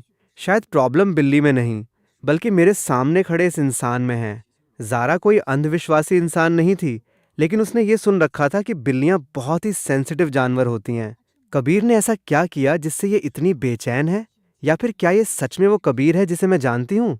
इस ख्याल से उसकी धड़कनें तेज हो गईं। ज़ारा ने अपनी गोद से बिल्ली को नीचे उतार दिया और हल्के से उसके हिप पर थपकी दी, ताकि वो कहीं और जाकर खेले। लेकिन स्नोबॉल नहीं गई। वो वापस उछलकर सोफे पर आ गई और ज़ारा के बिल्कुल पास चिपक कर बैठ गई। ज़ारा ने उसे इग्नोर किया और अपनी आंखें उठाकर मेरी तरफ देखा। कबीर, उसने मेरी तरफ अपना हाथ बढ़ाया। इधर आओ। मैं 2 कदम आगे बढ़ा और उसका हाथ थाम लिया और उसके इशारे पर उसके बिल्कुल पास जाकर बैठ गया। ज़ारा का शरीर हल्के से मेरी तरफ झुक गया। मैंने अपनी आंखें थोड़ी बड़ी कर लीं। मैं थोड़ा कंफ्यूज था। ज़ारा, ये पहली बार है जब उसने खुद से मेरे इतने करीब आने की पहल की है। उसकी उंगली ने हल्के से मेरी ठुड्डी को छुआ। मेरी तरफ देखो। ज़ारा की आवाज़ में हल्की सी शर्मिंदगी थी। हिलना मत, मुझे देखने दो। हम दोनों के चेहरे इतने करीब थे कि हम एक दूसरे की आंखों की पुतलियों में अपना अक्स साफ देख सकते थे। मैंने कंफ्यूज होकर पूछा, क्या देख रही हो? ज़ारा के छोटे छोटे हाथों ने हल्के से मेरे चेहरे को छुआ।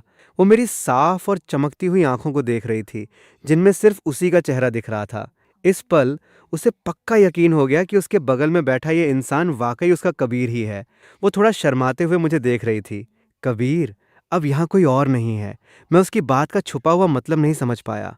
फिर ज़ारा धीरे धीरे मेरे करीब आई। उसकी आवाज़ हल्की सी भारी हो गई थी। क्या तुम अभी भी मुझे किस करना चाहते हो? उसकी सांसों में एक मीठी सी महक थी, और जब वो बोल रही थी तो उसके होंठ मेरे होंठों से लगभग छू ही रहे थे। मेरी सांसें थम गईं, क्योंकि मैंने उसकी आंखों में वो फिक्र और सीरियसनेस देख ली थी। ये नज़रें मेरे लिए बहुत जानी पहचानी थीं। पिछले जन्म में भी वो मुझे ऐसे ही देखा करती थी। उस दिन के बाद हमारी कुछ वीडियोस लीक हो गई थीं, और जब पूरी दुनिया ये अनुमान लगा रही थी कि मेरा और ज़ारा का क्या रिश्ता है, तभी किसी ने अफवाह उड़ा दी कि ज़ारा की सगाई दिल्ली के सिंघानिया फैमिली के दूसरे बेटे समर सिंघानिया से होने वाली है। दोनों फैमिलियों ने नए साल से पहले ही ये डिसाइड कर लिया था। समर सिंघानिया ने तो सोशल मीडिया पर एक पोस्ट भी डाली थी, जिसमें उसने इशारों इशारों में लिखा था, बुरे कामों का नतीजा बुरा ही होता है। सब समझ गए थे कि वो मेरी तरफ इशारा कर रहा है। एक पल के लिए पब्लिक की नज़रों में मेरे लिए सिर्फ नफरत थी। भले ही वो हॉट सर्च तुरंत हटा दिया गया था और समर ने झूठी माफ़ी मांग ली थी, और ज़ारा ने खुद एक पोस्ट डालकर क्लैरिफिकेशन दिया था कि वो मुझे खुद प्रपोज कर रही है और समर से उसका कोई लेना देना नहीं है। लेकिन उस वक्त किसी ने भी उस पर यकीन नहीं किया था। मैं पब्लिक की नफरत और प्रेशर से घिर चुका था। यहाँ तक कि कपूर फैमिली के मेरे पेरेंट्स ने भी मुझसे दूरी बना ली थी। और रिया की तो बात ही छोड़ दो। वो मुझे जिस नज़र से देखती थी उसमें सिर्फ नफरत और दूरी थी। उस टाइम मैं बहुत तकलीफ में था और मेरे उस दर्द को निकलने का कोई रास्ता नहीं था। इसलिए मैं वो सारा गुस्सा ज़ारा पर निकालता था, और उस वक्त वो मुझे बिल्कुल ऐसी ही नज़रों से देखा करती थी। लेकिन उस वक्त के मैंने उसकी इस फिक्र को उसकी नफरत समझ लिया था। बहुत समय बाद मुझे समझ आया था कि उसकी आंखों में छुपी वो शिद्दत और प्यार सालों से दबा हुआ इश्क था। वो मुझसे बहुत बहुत लंबे समय से प्यार करती थी। ज़ारा ने जब मुझे अचानक खोया हुआ देखा, तो उसने हल्के से अपने होंठ भींचे और पूछा, क्या तुम अब मुझे किस नहीं करना चाहते? मैं अचानक होश में आया और बिना सोचे समझे दोनों हाथों से उसे गले लगा लिया। नहीं, तो क्या हम किस करें? उसकी आवाज़ में अनजाने में ही शर्मिंदगी आ गई थी। मैं खुद आगे बढ़कर उसे किस करने वाला था। उसकी इस बात से मेरे कान गर्म हो गए, लेकिन ठीक उसी पल मेरे दिमाग में पिछले जन्म की बातें आ गईं और मुझे लगा कि इस मामले को अभी क्लियर करना बहुत ज़रूरी है। मैंने हाथ बढ़ाकर उसे हल्के से पीछे किया। जब उसने थोड़ी नाराज़गी से मेरी तरफ देखा तो मैंने सीधे और साफ लहजे में पूछा, क्या तुम्हारी सगाई समर सिंघानिया से होने वाली है? ज़ारा हैरान रह गई। समर सिंघानिया कौन है? मैंने मजबूरी में अपना माथा पीटा। असल में वो मुझे पहले भी ये बात बता चुकी थी कि उसका समर से कोई रिश्ता नहीं है। पहले घर वालों ने उन दोनों की मुलाकात करवाई थी, लेकिन उसने तभी साफ मना कर दिया था। बस बात ये थी कि आज मैं और ज़ारा सोशल मीडिया पर ट्रेंड कर रहे थे और लोग हमारे रिश्ते के बारे में अनुमान लगा रहे थे। भले ही इस बार मेरे साथ कोई साजिश नहीं हुई थी, लेकिन पिछले जन्म के हिसाब से कल समर और ज़ारा की सगाई की खबर सोशल मीडिया पर ट्रेंड करने वाली थी और समर फिर से कोई जहरीली पोस्ट डालने वाला था। इसलिए इस बार मुझे इस मामले को पहले ही सुलझाना था। मैं इंतज़ार नहीं कर सकता था कि अफवाहें फैलें और फिर मैं सफाई दूं। आजकल के लोग घटना घटने के बाद दी गई सफाई पर यकीन नहीं करते। मैंने उसे याद दिलाया, सिंघानिया फैमिली का दूसरा बेटा समर, जो साल की शुरुआत में विदेश से वापस आया था। क्या तुमने उसके साथ ब्लाइंड डेट नहीं की थी? और तुम कह रही हो कि तुम उसे जानती भी नहीं? जब ज़ारा ने समर के साथ वो ब्लाइंड डेट की थी तो इत्तेफाक से मैं भी वहाँ था। उस दिन जब मैं और समर रेस्टोरेंट के प्राइवेट रूम से बाहर निकले थे तो मैंने दूर से खड़ी ज़ारा को एक घूरने वाली नज़र से देखा था और मन ही मन सोचा था, ये औरत हर जगह कैसे आ जाती है, और वो भी किसी हैंडसम लड़के के साथ। सच में बहुत इरिटेटिंग है। अब मुझे जाकर एहसास हुआ कि मैं तब जल रहा था और असल में वो एक ब्लाइंड डेट थी और अब ये कह रही है कि वो उसे जानती ही नहीं। मैं तुरंत उसकी पकड़ से छूटने की कोशिश करने लगा।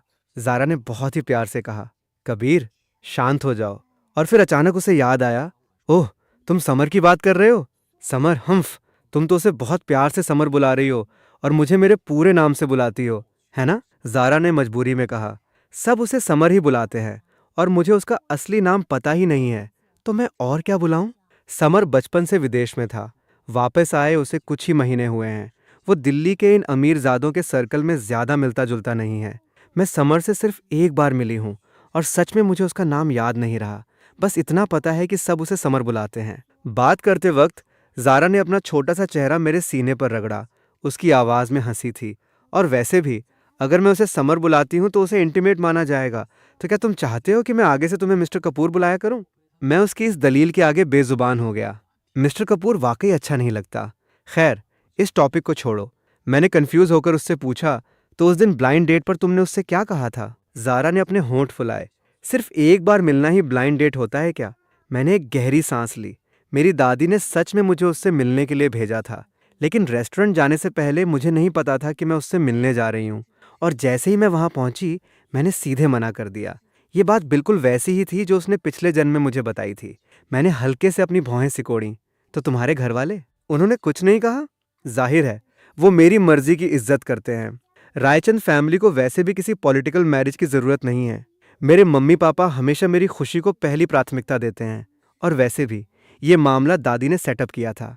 दादी और समर की दादी बचपन की सहेलियां थीं। भले ही बाद में उनके रिश्ते थोड़े दूर हो गए थे, लेकिन जब समर की दादी ने खुद इस रिश्ते की बात छेड़ी तो दादी ने उनकी इज्जत रखते हुए मुझे सिर्फ एक बार मिलने भेजा था। इसे बिल्कुल भी पॉलिटिकल अलायंस नहीं कहा जा सकता। मैं सोच में पड़ गया, लेकिन इसका मतलब ये था कि उन दोनों के बीच सच में कुछ नहीं था। मैंने राहत की सांस ली। बस अब समर की उस पोस्ट को रोकना था। लेकिन वो कैसे हो? ज़ारा ने मुझे हल्के से कंफ्यूज नज़रों से देखा। मुझे क्यों लग रहा है कि कबीर दिन ब दिन अजीब होता जा रहा है? पहले ही मुझे यकीन हो गया है कि ये कबीर ही है, लेकिन कुछ तो गड़बड़ है। उसने मुड़कर अपने पास बैठी स्नोबॉल को देखा, जो अभी भी मुझे अनफ्रेंडली नज़रों से घूर रही थी। ज़ारा ने होंठ फुलाकर मेरी तरफ देखा। ये तो बहुत पुरानी बात है। उस दिन तुमने मुझे घूरा था। क्या तुम्हें लगता है कि मुझे पता नहीं चला? तो अब अचानक से तुम्हें ये बात क्यों याद आ गई? उसके छोटे से चेहरे पर नाराज़गी साफ थी। क्या तुम मुझे रिजेक्ट करने के लिए इतना कमज़ोर बहाना ढूंढ रहे हो?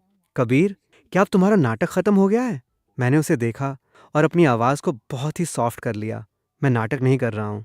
तो फिर मुझे साबित करके दिखाओ। ज़ारा मेरे करीब आई। कबीर, थोड़ा और करीब आओ। अगर कबीर मुझे किस नहीं करना चाहता तो मैं उसे किस कर लेती हूँ। अब मैं और सब्र नहीं कर सकती। वैसे भी ये खुद मेरे करीब आया है। मैं कुछ बोलने ही वाला था कि ज़ारा धीरे धीरे मेरे करीब आई। उसकी नाक मेरे गाल से लगभग छू ही गई थी। मेरा दिल तेज धड़क उठा। मुझे लगा कि उसका आज का ये प्यार पिछले जन्म की उसकी उस रौबदार पर्सनैलिटी से बिल्कुल अलग है। पिछले जन्म में हमारे बीच कभी इतना प्यार भरा और सॉफ्ट पल नहीं आया था। जो स्नोबॉल ज़ारा के पास आराम से बैठी थी, वो अचानक से फिर से बेचैन हो गई। वो ज़ारा की गोद में अपना सिर रगड़ने लगी और अचानक फिर से खूंखार हो गई। ज़ारा ने नाराज़गी से हल्की सी डांट लगाई। स्नोबॉल! बिल्ली ने एक दर्द भरी म्याऊं की आवाज़ निकाली, बिल्कुल किसी रोते हुए बच्चे की तरह। मुझे एक अजीब सी बेचैनी महसूस हुई। मैंने उससे कहा, ज़ारा, मुझे अब यहाँ नहीं रहना है। ज़ारा ने मेरी बेचैनी को भांप लिया। उसने मेरा हाथ पकड़ा और वहाँ से जाने के लिए उठी। बिल्ली ने जब देखा कि हम जा रहे हैं, तो वो भी फुर्ती से नीचे कूदी और हमारे पीछे आने लगी। लेकिन ज़ारा ने उसे एक ऐसी नज़र से देखा कि वो रुक गई। उसने एक म्याऊं की और ज़मीन पर लेट गई और बहुत ही मायूस नज़रों से मेरी तरफ देखने लगी। ये सच में मेरी पालतू बिल्ली थी और उसकी ये मायूस नज़रें बिल्कुल मेरी नज़रों जैसी थीं। ज़ारा ने उसे इग्नोर किया और मुझे लेकर वापस ऊपर अपने फ्लोर पर आ गई। मैं अभी भी उसके कान में बड़बड़ा रहा था। मैंने कहा था ना, वो बहुत खूंखार है। ज़ारा ने मेरी तरफ देखते हुए कहा, तो अब क्या करें? इसे पालना बंद कर दें? ये कहते कहते वो किचन की तरफ मुड़ी। मैंने हैरानी से अपनी भौहें सिकोड़ी। स्नोबॉल को मैंने पूरे 4 साल पाला है। ये मुझे किसी ने बर्थडे गिफ्ट में दी थी। उस वक्त मुझे नहीं पता था कि ये किसने दी थी। दरवाजे पर सिर्फ एक कार्ड रखा था। मैंने सबसे पूछा, लेकिन किसी को नहीं पता था। उस वक्त मेरे दोस्तों ने उस गिफ्ट देने वाले का मजाक उड़ाया था कि किसी ने इतना कॉमन सा जानवर गिफ्ट कर दिया। वो सब भूल गए थे कि मुझे बचपन से ही बिल्लियां बहुत पसंद थीं। मेरी पहली बिल्ली को जब यश कपूर हाउस में आया था, तो उसे एलर्जी होने की वजह से घर से बाहर कर दिया गया था। अब मुझे पता था कि स्नोबॉल मुझे ज़ारा ने ही गिफ्ट की थी। मैं उसे छोड़ने का सोच भी नहीं सकता था। बस मौजूदा हालात में शायद उसे पालना सच में सही नहीं था। मैंने किचन में पानी डालती हुई ज़ारा की पीठ को देखा और मेरी आंखों में एक चमक आ गई। ऐसा क्यों नहीं करते? मैं अब से तुम्हारे यहाँ रहने लगता हूँ और रोहन को नीचे मेरे फ्लोर में शिफ्ट कर देते हैं। वो मेरी स्नोबॉल को पाल लेगा और जब स्नोबॉल मुझे एक्सेप्ट कर लेगी, तब मैं वापस नीचे शिफ्ट हो जाऊंगा। ज़ारा पानी का गिलास लेकर मुड़ी और मुझे एक तुम भी न वाली नज़र से देखा। तो तुम सीधे बिल्ली को रोहन के घर क्यों नहीं भेज देते? मैंने बिल्कुल सीरियस होकर एक मनगढ़ंत कहानी सुनाई। स्नोबॉल जगहों को पहचानती है। अगर वो जगह बदलेगी तो वो ठीक से खाएगी पिएगी नहीं और बीमार पड़ जाएगी। ज़ारा के होंठों पर एक हल्की सी मुस्कान आई। उसने मेरे हाथ में पानी का गिलास थमाया। तो इसका मतलब तुम जगहों को नहीं पहचानते? मैंने पानी का गिलास लेकर एक सिप लिया। मैं जगहों को नहीं पहचानता, मैं सिर्फ इंसानों को पहचानता हूँ। मैं बहुत ही प्यारी सी मुस्कान के साथ बोला, जहाँ तुम होवोगी मैं वहाँ बहुत अच्छे से खाऊंगा पीऊंगा और एकदम आज्ञाकारी बनकर रहूंगा। ज़ारा की आवाज़ बहुत ही मीठी और प्यारी थी। कबीर। मैंने उसकी आंखों में देखा। ज़ारा के सफ़ेद और नाजुक हाथों ने मेरे कान को पकड़ा और हल्के से खींचा। तुम बिल्कुल किसी और इंसान जैसे लग रहे हो। उसकी ये बात भले ही मजाक में कही गई थी, लेकिन मेरी नज़रें अचानक एक पल के लिए घबरा गईं और मेरे हाथ में पकड़ा हुआ पानी का गिलास हल्के से कांप गया। मैंने खुद को ज़बरदस्ती शांत किया। क्या? तुम्हारा इमेजिनेशन सच में बहुत हाई है। मुझे अंदर ही अंदर घबराहट होने लगी थी। मुझे नहीं पता, मुझे तो तुम्हारे यहाँ ही रहना है। अगर तुमने मुझे धक्के मारकर निकाला तो मैं तुम्हारे घर के बाहर दरवाजे पर ही सो जाऊंगा। ये कहकर मैं मुड़कर लिविंग रूम की तरफ जाने लगा। मुझे डर था कि कहीं वो मेरी घबराहट को भांप न ले। अगर उसे पता चल गया कि मैं पहले वाला कबीर नहीं हूँ, तो कहीं वो भी स्नोबॉल की तरह मुझसे दूरी तो नहीं बना लेगी। लेकिन मेरे मुड़ते ही उसने मेरी कमर पर हाथ डालकर मुझे रोक लिया।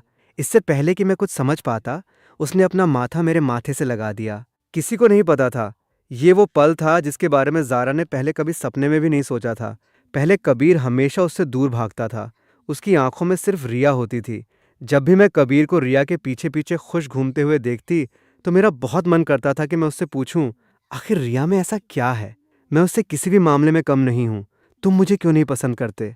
असल में मैंने पूछा भी था। एक बार जब रिया ने उसे फिर से धक्का देकर दूर किया था, तो मैंने मजाक में उससे पूछा था, आखिर रिया में ऐसा क्या है? मुझे क्यों नहीं पसंद कर लेते? मैं किसी भी मामले में उससे कम नहीं हूँ। लेकिन उसने जवाब दिया था, मेरे दिल में तुम्हारे लिए वैसी कोई फीलिंग्स नहीं है। इन सालों में ज़ारा ने अक्सर सोचा था, अगर कबीर अपनी उस प्यार की एक छोटी सी बूंद भी मुझे दे देता, तो भी मैं खुद को बहुत खुशनसीब समझती। और आज जैसे कोई सपना सच हो गया था। कबीर मेरे सामने खड़ा होकर कह रहा था कि वो मुझसे प्यार करता है, कि वो मेरे साथ पूरी ज़िंदगी बिताना चाहता है, कि वो खुद मेरे करीब आना चाहता है। लेकिन अभी कुछ ही सेकंड हुए थे कि दरवाजे की तरफ से आवाज़ आई। किसी ने दरवाज़ा खोला था। बिना शक्ल देखे ही आवाज़ आ गई, ज़ारा, इतनी रात को क्या हो गया? क्यों बुलाया मुझे रेबीज़ का इंजेक्शन लगाने? आवाज़ अचानक रुक गई और फिर एक ओह की आवाज़ आई। जैसे ही ये आवाज़ आई, मैंने तुरंत ज़ारा को अपनी बाहों में उठाया और किचन के अंदर घुस गया। नेहा एंट्रेंस पर खड़ी थी और उसने अभी-अभी 2 ज़िंदा इंसानों को अपनी आँखों के सामने से गायब होते देखा था। उसने बहुत साफ देखा था कि ज़ारा अभी क्या कर रही थी। ओह! तो ये वो वाली चिपकने वाली मीटिंग नहीं थी। वाह! वाह! सोचा नहीं था कि ज़ारा का लाइव गॉसिप खाने को मिलेगा। तभी ज़ारा किचन से बाहर आई और नेहा को एक वाइट आई दी। नेहा शरारत भरी मुस्कान के साथ हंसी। मैंने कुछ नहीं देखा है। तुम लोग कंटिन्यू करो, मैं यहाँ थी ही नहीं।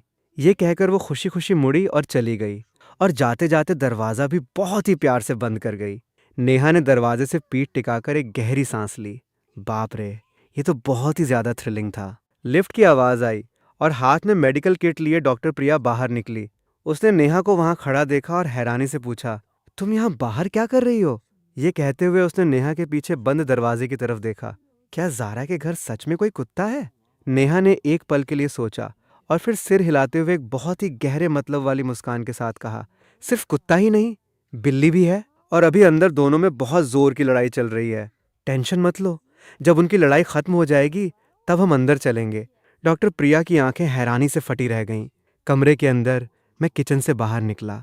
क्या अब भी कंटिन्यू करना है? मैं अंदर ही अंदर स्पीचलेस था। तुम अभी भी कंटिन्यू कर सकती हो? ज़ारा की आंखें हंसी से मुड़ गईं। अब शर्मा रहे हो? जब इतने सारे लोगों के सामने कर रहे थे तब तो तुम्हें शर्म नहीं आई। वो कैसे एक जैसा हो सकता है? तब तो मैंने सबके सामने ऑफिशियली किया था, लेकिन अब हम दोनों अकेले घर में हैं और किसी ने हमें रंगे हाथों पकड़ लिया। क्या तुम्हें शर्म नहीं आ रही? ज़ारा सच में मेरी इस सोच को नहीं समझ पाई। उसे बस हंसी आ रही थी। उसने मेरा हाथ पकड़ा और हल्के से झुलाते हुए कहा, तो क्या अब हम जो कर रहे हैं वो ऑफिशियली नहीं है? क्या हम चोरी छुपे कुछ कर रहे हैं? मैंने बहुत ही सीरियस होकर धीमी आवाज में कहा, मुझे लगता है कि हम सच में चोरी छुपे ही कर रहे हैं। ज़ारा मेरी इस बात पर हंस पड़ी। तो कबीर, तुम हमारे रिश्ते को पब्लिक नहीं करना चाहते? बात करते वक्त उसकी आंखों की चमक हल्की सी फीकी पड़ गई। आखिरकार कबीर ने अभी भी हमारे रिश्ते को पब्लिक करने का प्लान नहीं बनाया है। ये अभी भी मेरे साथ नाटक ही कर रहा है। लेकिन मैंने अपना सिर हिलाया। मैं नहीं, तुम। क्योंकि जब भी मैं सबके सामने उसे प्यार से छूना चाहता हूँ, वो हमेशा अपना रौब दिखाकर मुझे दूर धकेल देती है। लेकिन जब हम अकेले होते हैं तो वो खुद बहुत आगे बढ़ती है। तो क्या इसका मतलब ये नहीं कि वो पब्लिक नहीं करना चाहती? मैंने अपना सिर टेढ़ा करके उसे देखा। देखो, जब तुम बाहर होती हो तो तुम मुझे अपने करीब ही नहीं आने देती। खुद ही हिसाब लगा लो कि आज तुमने मुझे बाहर कितनी बार रिजेक्ट किया है। ज़ारा ने सोचा भी नहीं था कि मैं उसी पर उल्टा इल्ज़ाम लगा दूंगा। सुबह मुझे देखते ही उसे चिढ़ होती थी और रात होते होते वो खुद मेरे करीब आ रही है। अब मैं कैसे आगे बढ़ सकता हूँ? ज़ारा सच में गुस्से में हंस पड़ी। उसने सीधे मेरी बाह पर हाथ डाला और अपना छोटा सा चेहरा उठाकर सीधे मेरी आंखों में देखा। तो तुम्हारा मतलब है कि मैं अभी नेहा और प्रिया को अंदर बुलाऊं और उनके सामने बैठकर वो सब कंटिन्यू करूं जो हम अभी कर रहे थे? ठीक है। मैंने उसे नहीं रोका। ज़ारा ने सिर हिलाया। फिर उसने मेरा हाथ छोड़ा। मैं एक पल के लिए हैरान रह गया। जब तक मैं कुछ समझ पाता, वो लिविंग रूम में जा चुकी थी। असल में उसे यकीन नहीं था कि मैं नेहा के सामने सच में ऐसा कुछ करूंगा, लेकिन मैंने उसे दरवाज़ा खोलने से नहीं रोका। आखिरकार किसी को दरवाजे के बाहर खड़ा रखना भी अच्छी बात नहीं है। मैंने अपना बचा हुआ पानी पिया और उधर ज़ारा ने दरवाज़ा खोल दिया था। अंदर आ जाओ। डॉक्टर प्रिया अभी भी कंफ्यूज थी। उसे नेहा की कुत्ते बिल्ली वाली बात का मतलब अभी तक समझ नहीं आया था। उसने नेहा के अजीब से चेहरे को देखा और फिर अपनी मेडिकल किट लेकर क्यूरियोसिटी से अंदर झांका और फिर उसकी नज़र ज़ारा पर पड़ी। नेहा कह रही थी कि तुम्हारे घर का कुत्ता और बिल्ली आपस में लड़ रहे हैं। और तभी उसकी नज़र लिविंग रूम में खड़े मुझ पर पड़ी और उसे देर से समझ आया कि नेहा की बात का असली मतलब क्या था। जो नेहा अभी भी दरवाजे के बाहर खड़ी थी, वो हल्के से हंसी और तब अंदर आई। इस बार उसने मुझे देखा तो उसकी मुस्कान और भी बड़ी हो गई। हम तीनों की नज़रें एक साथ नेहा पर टिकीं। डॉक्टर प्रिया ने हैरानी से नेहा को देखा और आंखों ही आंखों में पूछा। नेहा ने उसकी नज़रों का सामना किया और नेहा की जीत हुई। डॉक्टर प्रिया ने भी तुरंत समझदारी दिखाई और बहुत ही इज्जत से मुझे जीजाजी कहकर बुलाया। सच कहूँ तो अचानक से इन दोनों का इतना प्यार देखकर मैं थोड़ा असहज हो गया था, लेकिन फिर भी मैंने बहुत ही तमीज़ से जवाब दिया, नमस्ते आप दोनों। ज़ारा ने बहुत ही प्यार भरी नज़रों से मेरी तरफ देखा। वो साफ तौर पर इन दोनों के मेरे प्रति इस रवैये से बहुत खुश थी। तुम लोग पहले सोफे पर बैठो। ये कहते हुए वो मेरी तरफ मुड़ी। नेहा ने ज़्यादा नहीं सोचा और प्रिया को खींचकर सोफे पर बैठा लिया। प्रिया ने क्यूरियोसिटी से पूछा, ज़ारा, क्या तुम्हें सच में रेबीज का इंजेक्शन लगवाना है? नेहा ने अचानक प्रिया का हाथ खींचा और एक अजीब सी खांसी खाई। क्या हुआ? नेहा ने मुड़कर देखा तो हम दोनों एकदम चिपके हुए खड़े थे। उसने तुरंत अपना मुंह हाथों से ढक लिया। तो तुमने हमें दरवाज़ा इसलिए खुलवाया ताकि हम अंदर आकर तुम्हारा प्यार देखें? हम दोनों की बल्ब वाली लाइट काफ़ी तेज़ है ना। दोनों लड़कियां हैरानी से एक दूसरे को देखने लगीं। वो ज़ारा की इस ओपननेस से शॉक्ड थीं। अब भी तुम्हें लगता है कि मैं पब्लिक नहीं करना चाहता? मैंने ज़ोर से अपना सिर हिलाया। बिल्कुल नहीं लगता। तुम सच में बहुत ही ओपन और बिंदास हो। ज़ारा के चेहरे पर हल्की सी शर्मिंदगी आई। अगर इतना काफ़ी नहीं है तो हम लिविंग रूम में चल सकते हैं। और इन दोनों के सामने मैंने तुरंत उसके मुंह पर हाथ रख दिया। डरावनी औरत, ये पिछले जन्म वाली ही है जो इतनी तेज़ है। बस, बहुत हो गया। ज़ारा ने मेरी आंखों में 2 सेकंड तक देखा और मुझे लगा जैसे किसी चीज़ ने मेरी हथेली को छू लिया हो। मैंने बिना सोचे ही पानी का एक और सिप ले लिया और पूरी तरह से हार मान ली। मुझे लगता है कि पहले मुझे अपना इंजेक्शन लगवा लेना चाहिए। ज़ारा ने मेरा हाथ पकड़ा और मुझे बाथरूम की तरफ खींचा। पहले तुम नहा लो। रेबीज़ का इंजेक्शन लगने के बाद तुम नहा नहीं पाओगे। मैं एक पल के लिए हैरान रह गया, लेकिन मेरे पास ज़ारा को पता था कि मैं क्या कहने वाला हूँ। बाथरूम में नहाने का सारा सामान नया पड़ा है और तुम्हारे बदलने के कपड़े मैं नीचे जाकर ले आती हूँ। वो बाथरूम में गई और मेरे लिए सारी चीज़ें सेट कर दी। तुम पहले नहा लो, मैं कपड़े लाकर दरवाजे के हैंडल पर टांग दूंगी। मैंने सिर हिलाया और उसे याद दिलाया, तो मेरे लिए थोड़े एक्स्ट्रा कपड़े भी ले आना। ज़ारा ने बहुत ही प्यार से मुस्कुराते हुए सिर हिलाया और फिर मुड़कर बाहर चली गई ताकि मुझे प्राइवेसी मिल सके। जब वो वापस लिविंग रूम में आई तो सोफे पर बैठी दोनों लड़कियां उसे बहुत ही अजीब नज़रों से देख रही थीं। ज़ारा एक पल के लिए रुकी और बिल्कुल नॉर्मल अंदाज में उनकी तरफ देखा। क्या देख रही हो? प्रिया ने हल्के से सिर हिलाकर मुस्कुराते हुए कुछ नहीं कहा और नेहा ने भौहें उछालते हुए शक किया। ज़ारा, हमें तो पता ही नहीं था कि तुम्हारे अंदर ये वाला रोमांटिक साइड भी है। ज़ारा को अपनी सहेलियों के सामने शायद पहली बार शर्म आ रही थी। कोई बात नहीं, जब तुम्हें भी कोई बॉयफ्रेंड मिलेगा ना तो तुम भी ऐसी ही बन जाओगी। नेहा ने होंठ फुलाए। मैं तुम्हारी तरह नहीं हूँ, ठीक है? ज़ारा दरवाजे की तरफ बढ़ी। ओह, तो तुम अलग हो? तो फिर ठीक है। जो खबर मुझे मिली है वो मैं तुम्हें नहीं बताऊंगी। नेहा तुरंत सोफे से उछलकर खड़ी हो गई और दौड़कर ज़ारा के पास जाकर चिपक गई। ज़ारा, क्या तुम्हें आर्यन की कोई खबर मिली है? ज़ारा ने हंसते हुए कहा। अरे, तुम तो अलग हो ना, फिर तुम्हें किसी और की खबर क्यों चाहिए? मैं अलग नहीं हूँ, मैं बिल्कुल तुम्हारी जैसी हूँ। ज़ारा, मेरी प्यारी ज़ारा, प्लीज़ मुझे उसकी खबर बता दो। ज़ारा दरवाजे के बिल्कुल पास जाकर रुकी और नेहा को एक बहुत ही गहरे मतलब वाली नज़र से देखा। वो गंगा शहर में है, जाकर ढूंढ लो। नेहा के चेहरे से सारी शरारत गायब हो गई। उसने एकदम सीरियस होकर कहा, थैंक यू ज़ारा, और बिना एक सेकंड बर्बाद किए वो वहां से निकल गई। सोफे पर बैठी प्रिया कुछ देर चुप रही। फिर उसने शक भरी आवाज में पूछा, क्या ओबेरॉय फैमिली का आर्यन सच में गंगा शहर में है? हाँ, आज दोपहर जैसे ही वो वहां पहुंचा मुझे खबर मिल गई थी। लेकिन ये कहते हुए ज़ारा ने लिफ्ट में चढ़ती हुई नेहा की तरफ देखा। सुना है वो अपनी गर्लफ्रेंड के साथ गंगा शहर गया है। प्रिया ने भौहें सिकोड़ लीं। तो फिर नेहा ज़ारा की आवाज़ बिल्कुल शांत थी। अगर नेहा उसे वापस जीत सकती है तो वो उसकी काबिलियत है, और अगर वो उसे वापस नहीं जीत पाती तो उसे हकीकत मान लेनी चाहिए। आखिरकार उसी ने उसे अपने से दूर भगाया था। अब किसी और को दोष नहीं दिया जा सकता। ये कहकर ज़ारा ने उस टॉपिक को ख़त्म कर दिया और प्रिया से कहा, तुम यहाँ बैठो, मैं नीचे जाकर कबीर के लिए कुछ कपड़े ले आती हूँ। प्रिया ने हल्की सी आह भरी और सिर हिलाया। हाँ, ठीक है, तुम जाओ। ज़ारा जैसे ही नीचे पहुंची और दरवाज़ा खोला, घर की बिल्ली दौड़ती हुई आई और म्याऊं म्याऊं करते हुए उसके पैरों से रगड़ खाने लगी। ज़ारा ने झुककर उसके सिर पर हाथ फेरा और प्यार से पूछा, कबीर के साथ इतनी खूंखार क्यों हो? बिल्ली उसके सवाल का जवाब तो नहीं दे सकती थी, बस अपना सिर उसकी हथेली पर रगड़ती रही। ज़ारा ने हल्की सी आह भरी और उसके सिर को हल्के से धकेलते हुए कहा, मुझसे नखरे करने का कोई फायदा नहीं है। कल मैं किसी को बुलाकर तुम्हारे नाखून कटवा दूंगी। ये कहकर वो सीधे बेडरूम की तरफ मुड़ गई और बिल्ली उसके पीछे पीछे चलती रही। ऊपर और नीचे वाले फ्लोर का नक्शा बिल्कुल एक जैसा था। उसे आसानी से मास्टर बेडरूम मिल गया। उसने लाइट ऑन की और सीधे वॉक इन क्लोसेट में घुस गई। ज़ारा ने क्लोसेट में टंगे मेरे गिने चुने कपड़ों को देखा और उसकी भौहें सिकुड़ गईं। पहले तो मैंने कभी कबीर को रिपीट कपड़े पहने नहीं देखा था, लेकिन इस महीने में जब भी ये मिला, यही गिने चुने कपड़े पहने हुए था। ज़ारा ने मेरे लिए एक नाइट सूट निकाला। जब उसने ड्रॉअर खोला और अंडरवियर देखा तो वो शर्म से लाल हो गई। उसने बिना ज्यादा सोचे कुछ पीस निकाले और एक बैग में डाल लिए। तभी ज़ारा की नज़र एक छोटी सी काले मखमल की डिब्बी पर पड़ी। मैंने इस डिब्बी को पहले देखा था, कुछ दिन पहले जब मैं और रोहन स्टाइलिंग स्टूडियो में थे। तब मैं रोहन से पूछ रहा था, क्या ये बहुत ही सिंपल है? बहुत सस्ता तो नहीं लग रहा? क्या उसे ये पसंद आएगा? रोहन ने अपनी आंखें पलटी थीं। तुम उसे कितनी भी महंगी चीज दो, वैसे भी तुम्हारे पास अभी क्या हालत है? इतना सोचकर कि तुम उसे गिफ्ट दे रहे हो, वो खुश हो जानी चाहिए। मैंने आह भरते हुए कहा था, ये भी सही है। और तभी मेरी नज़र ज़ारा पर पड़ी थी और मैंने तुरंत अपना चेहरा दूसरी तरफ घुमा लिया था। ज़ारा ने मेरी बड़बड़ाहट नहीं सुनी थी, लेकिन वो अंदाज़ा लगा सकती थी कि मैं कुछ अच्छा नहीं बोल रहा था। ज़ारा जानती थी कि इस डिब्बी के अंदर वाली चीज़ किसके लिए है।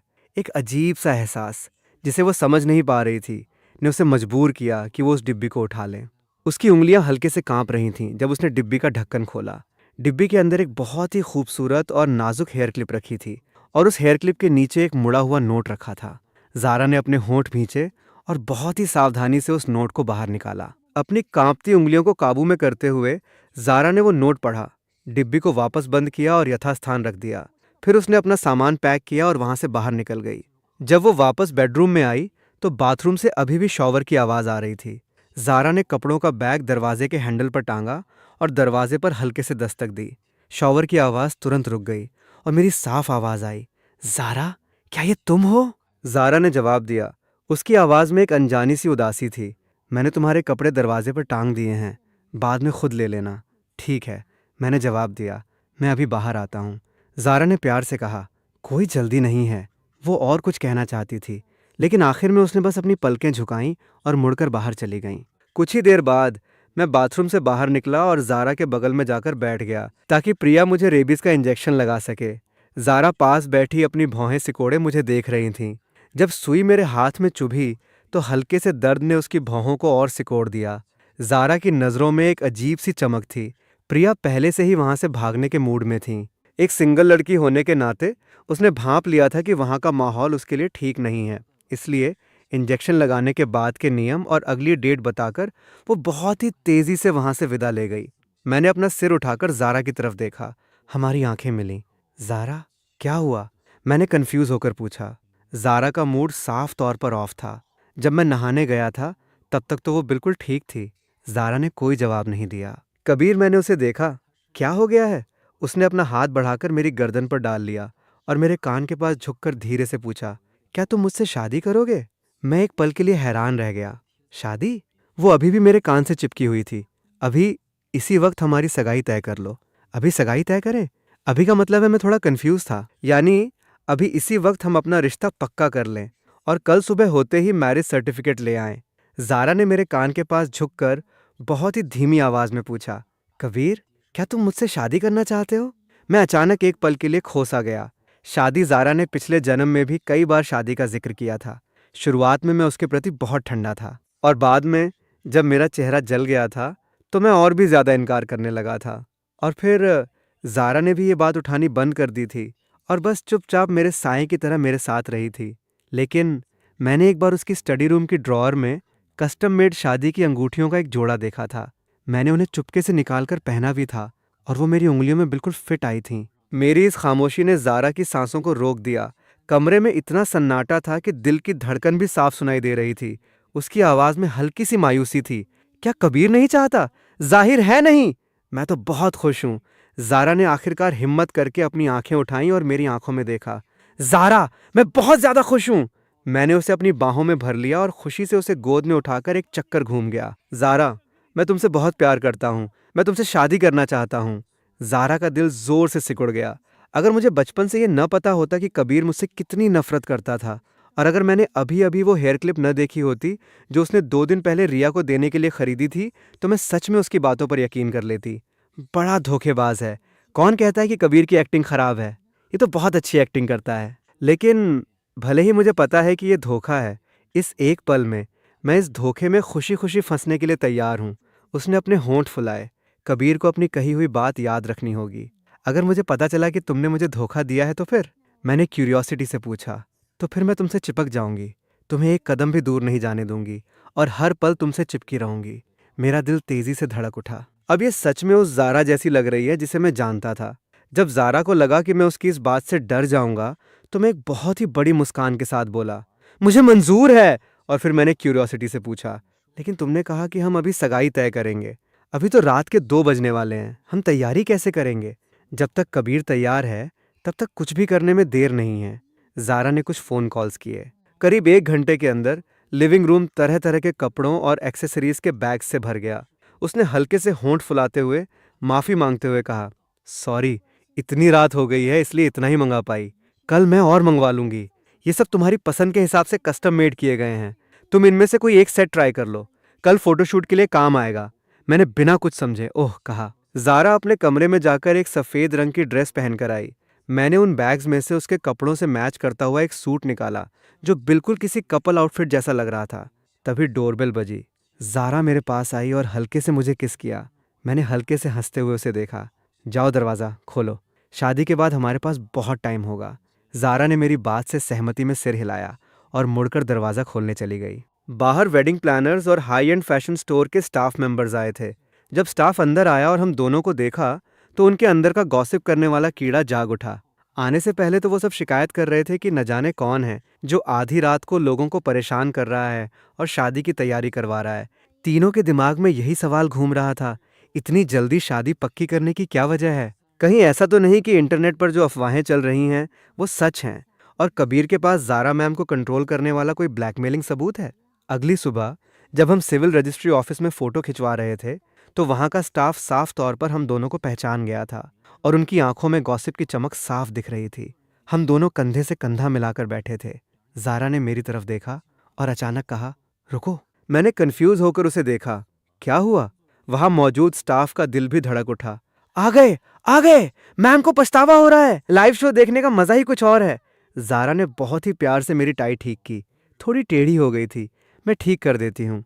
मैंने हल्के से मुस्कुराते हुए अपने सामने बैठी इस खूबसूरत और प्यारी औरत को देखा। अब ठीक है?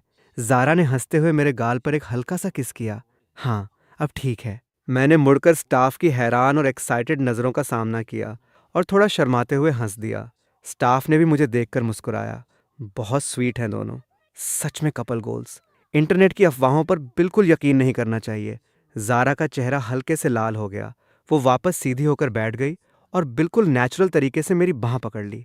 उसने फोटोग्राफर से कहा, ठीक है, अब फोटो खींच लीजिए। फोटोग्राफर ने कैमरे के लेंस में दोनों को देखा। उसकी आंखें चमक उठीं।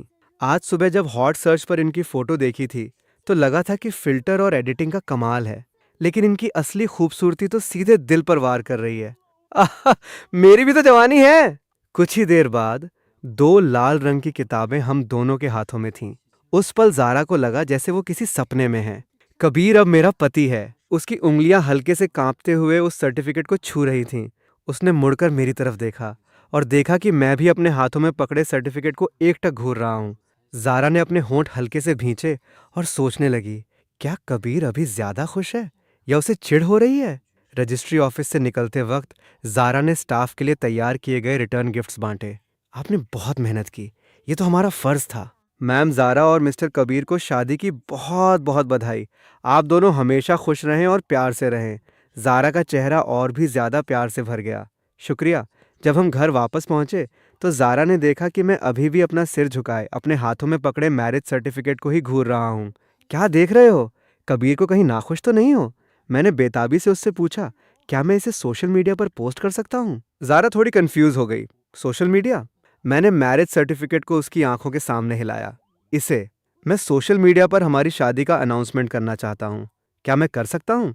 जब ज़ारा ने शादी की बात कही थी तभी मेरे दिमाग में यह आइडिया आ गया था।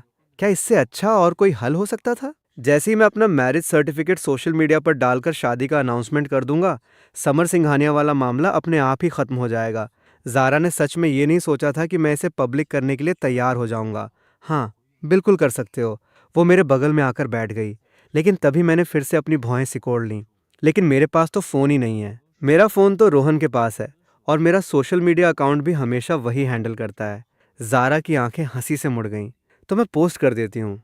उसने मैरिज सर्टिफिकेट की कुछ फ़ोटोज़ खींची और एक ऐसा अकाउंट लॉगिन किया जिसे उसने कभी इस्तेमाल नहीं किया था।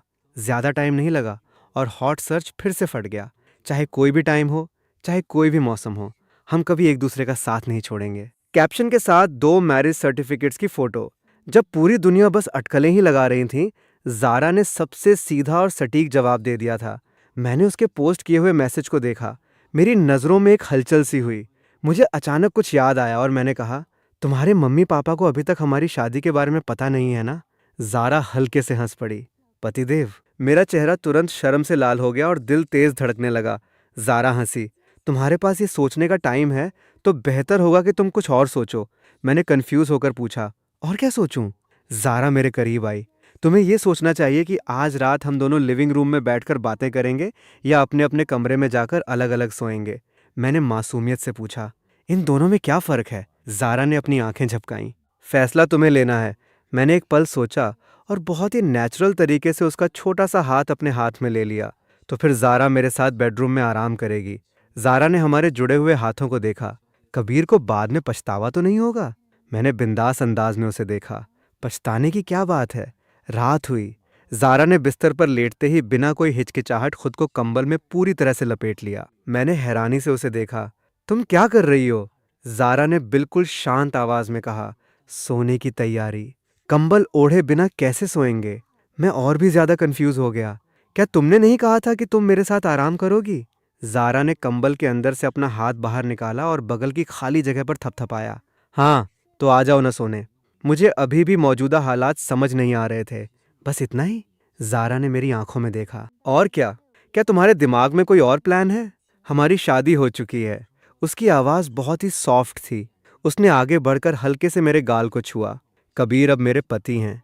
चाहे कबीर मुझसे सच में प्यार करता हो या न करता हो, कुल मिलाकर अब वो पूरी तरह से मेरे हो चुके हैं। मैंने यकीन न होने वाले अंदाज में पूछा, तो क्या तुम पक्का यकीन कर रही हो कि अपनी सुहागरात पर तुम मेरे साथ इतनी शरीफ बनकर सोना चाहती हो?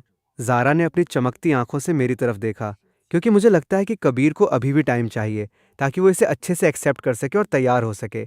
मुझे कबीर का एक पल का जोश नहीं चाहिए। हमारी शादी हो चुकी है, इसलिए मुझे कोई जल्दी नहीं है। मैं धीरे धीरे इंतज़ार कर सकती हूँ, जब तक कि कबीर सच में मुझसे प्यार नहीं कर लेते। मुझे क्या पता था कि उसके दिमाग में क्या चल रहा है। मैंने एक शैतानी मुस्कान दी। मुझे किसी टाइम की ज़रूरत नहीं है, लेकिन मुझे धीरे धीरे एडजस्ट करने का टाइम चाहिए। कबीर, मुझे थोड़ा टाइम दो ना, प्लीज़। ठीक है, सो जाओ। जैसे ही लाइट बंद हुई, कमरे में पूरी तरह से अंधेरा छा गया। सिर्फ हम दोनों की हल्की हल्की सांसों की आवाज़ें आ रही थीं। मुझे लगा था कि मैं पूरी रात नहीं सो पाऊंगा, लेकिन ज़ारा की महक को सूंघते हुए मैं बहुत ही जल्दी गहरी नींद में चला गया। लेकिन दूसरी तरफ ज़ारा मेरी सांसों को सुन रही थी और उसे बिल्कुल नींद नहीं आ रही थी। उसे बहुत डर लग रहा था कि कहीं जब उसकी आंख खुले तो उसे पता चले कि ये सब सिर्फ एक खूबसूरत सपना था। ठीक उसी पल उसे मेरे बड़बड़ाने की आवाज़ सुनाई दी। नहीं, रिया मत करो ज़ारा। एक पल के लिए बिल्कुल जम गई। उसके अंदर का ठंडापन और तेज़ हो गया, लेकिन फिर उसकी सांसें धीरे धीरे नॉर्मल होने लगीं। उस एक पल में मुझे सच में लगा कि कहीं मेरा रीबर्न होना ही कोई सपना तो नहीं था। मैंने अपनी आंखें बंद करके खुद को शांत किया और कुछ देर बाद आंखें खोलकर बगल में देखा। ज़ारा वहाँ नहीं थी। मैं उठकर बैठा और बगल में रखी घड़ी को देखा। अब मुझे भी नींद नहीं आने वाली थी। मैंने कंबल हटाया और बिस्तर से नीचे उतरा। बेडरूम का दरवाज़ा खोला तो देखा कि लिविंग रूम से लगे हुए बालकनी में ज़ारा मेरी तरफ पीठ करके खड़ी थी। मैं उसके पीछे जाकर खड़ा हो गया और उसे अपनी बाहों में भर लिया। मेरी बाहों में आते ही उसका शरीर हल्के से अकड़ गया, लेकिन कुछ सेकंड बाद वो मुड़ी और उसने अपनी दोनों बाहों से मेरी कमर को बहुत ही जोर से जकड़ लिया। मैंने उसका उतरा हुआ चेहरा देखा और हैरानी से पूछा, क्या हुआ? ज़ारा ने कोई जवाब नहीं दिया, बस अपना सिर उठाकर मेरी आंखों में देखा। मैंने थोड़ा परेशान होते हुए अपना सिर हिलाया। तबीयत ठीक नहीं लग रही। ज़ारा के होंठ हल्के से मुस्कुराए। मैंने अपने माथे को मलते हुए कहा, एक बुरा सपना देखा था। ज़ारा ने बहुत ही प्यार से धीमी आवाज़ में मुझसे पूछा, क्या सपना देखा?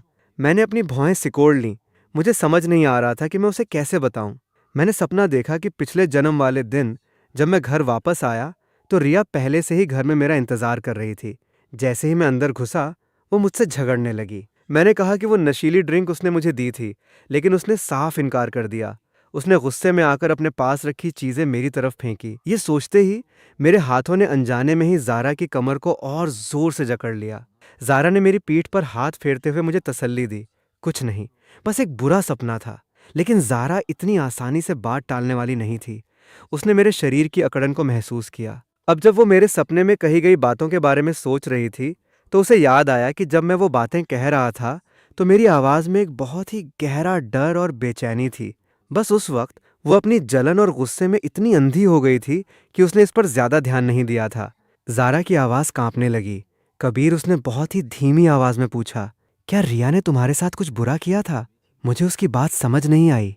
क्या? ज़ारा ने अपना हाथ उठाया और प्यार से मेरे गाल को छुआ। क्या रिया ने तुम्हें कोई नुकसान पहुंचाया था? उसकी इन बातों ने मुझे फिर से पिछले जन्म की यादों में धकेल दिया। मुझे अचानक उसकी आंखों में देखने की हिम्मत नहीं हुई। नहीं, वो तो पिछले जन्म की बात थी।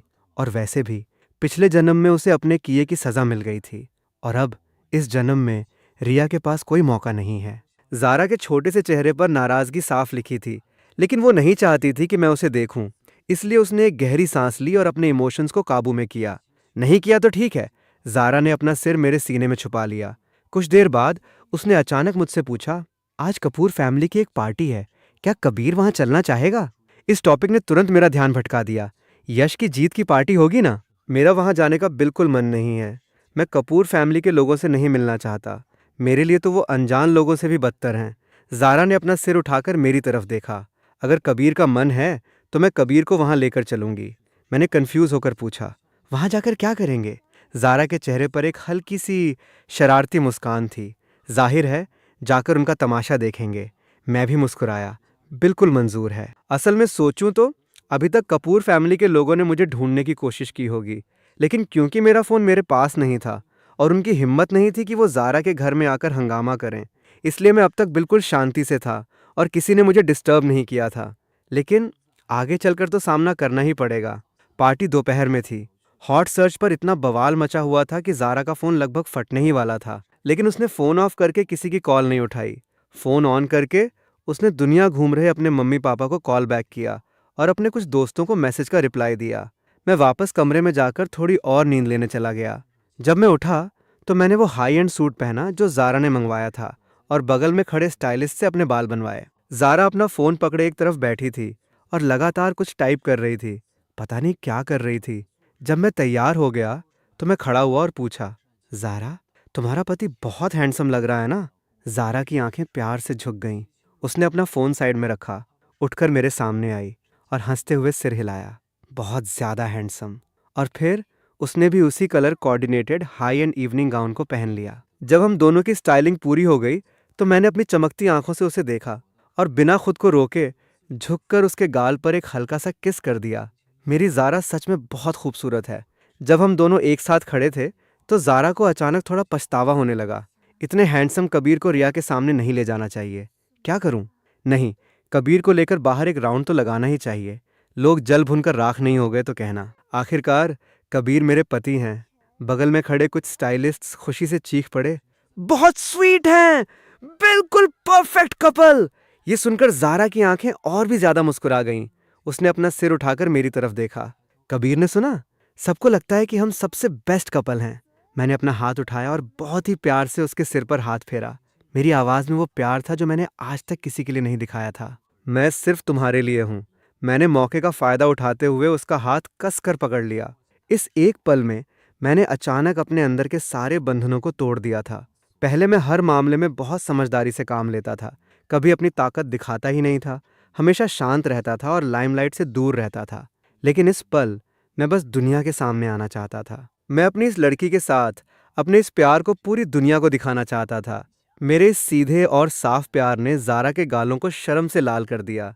तो चलो अभी बाहर चलते हैं।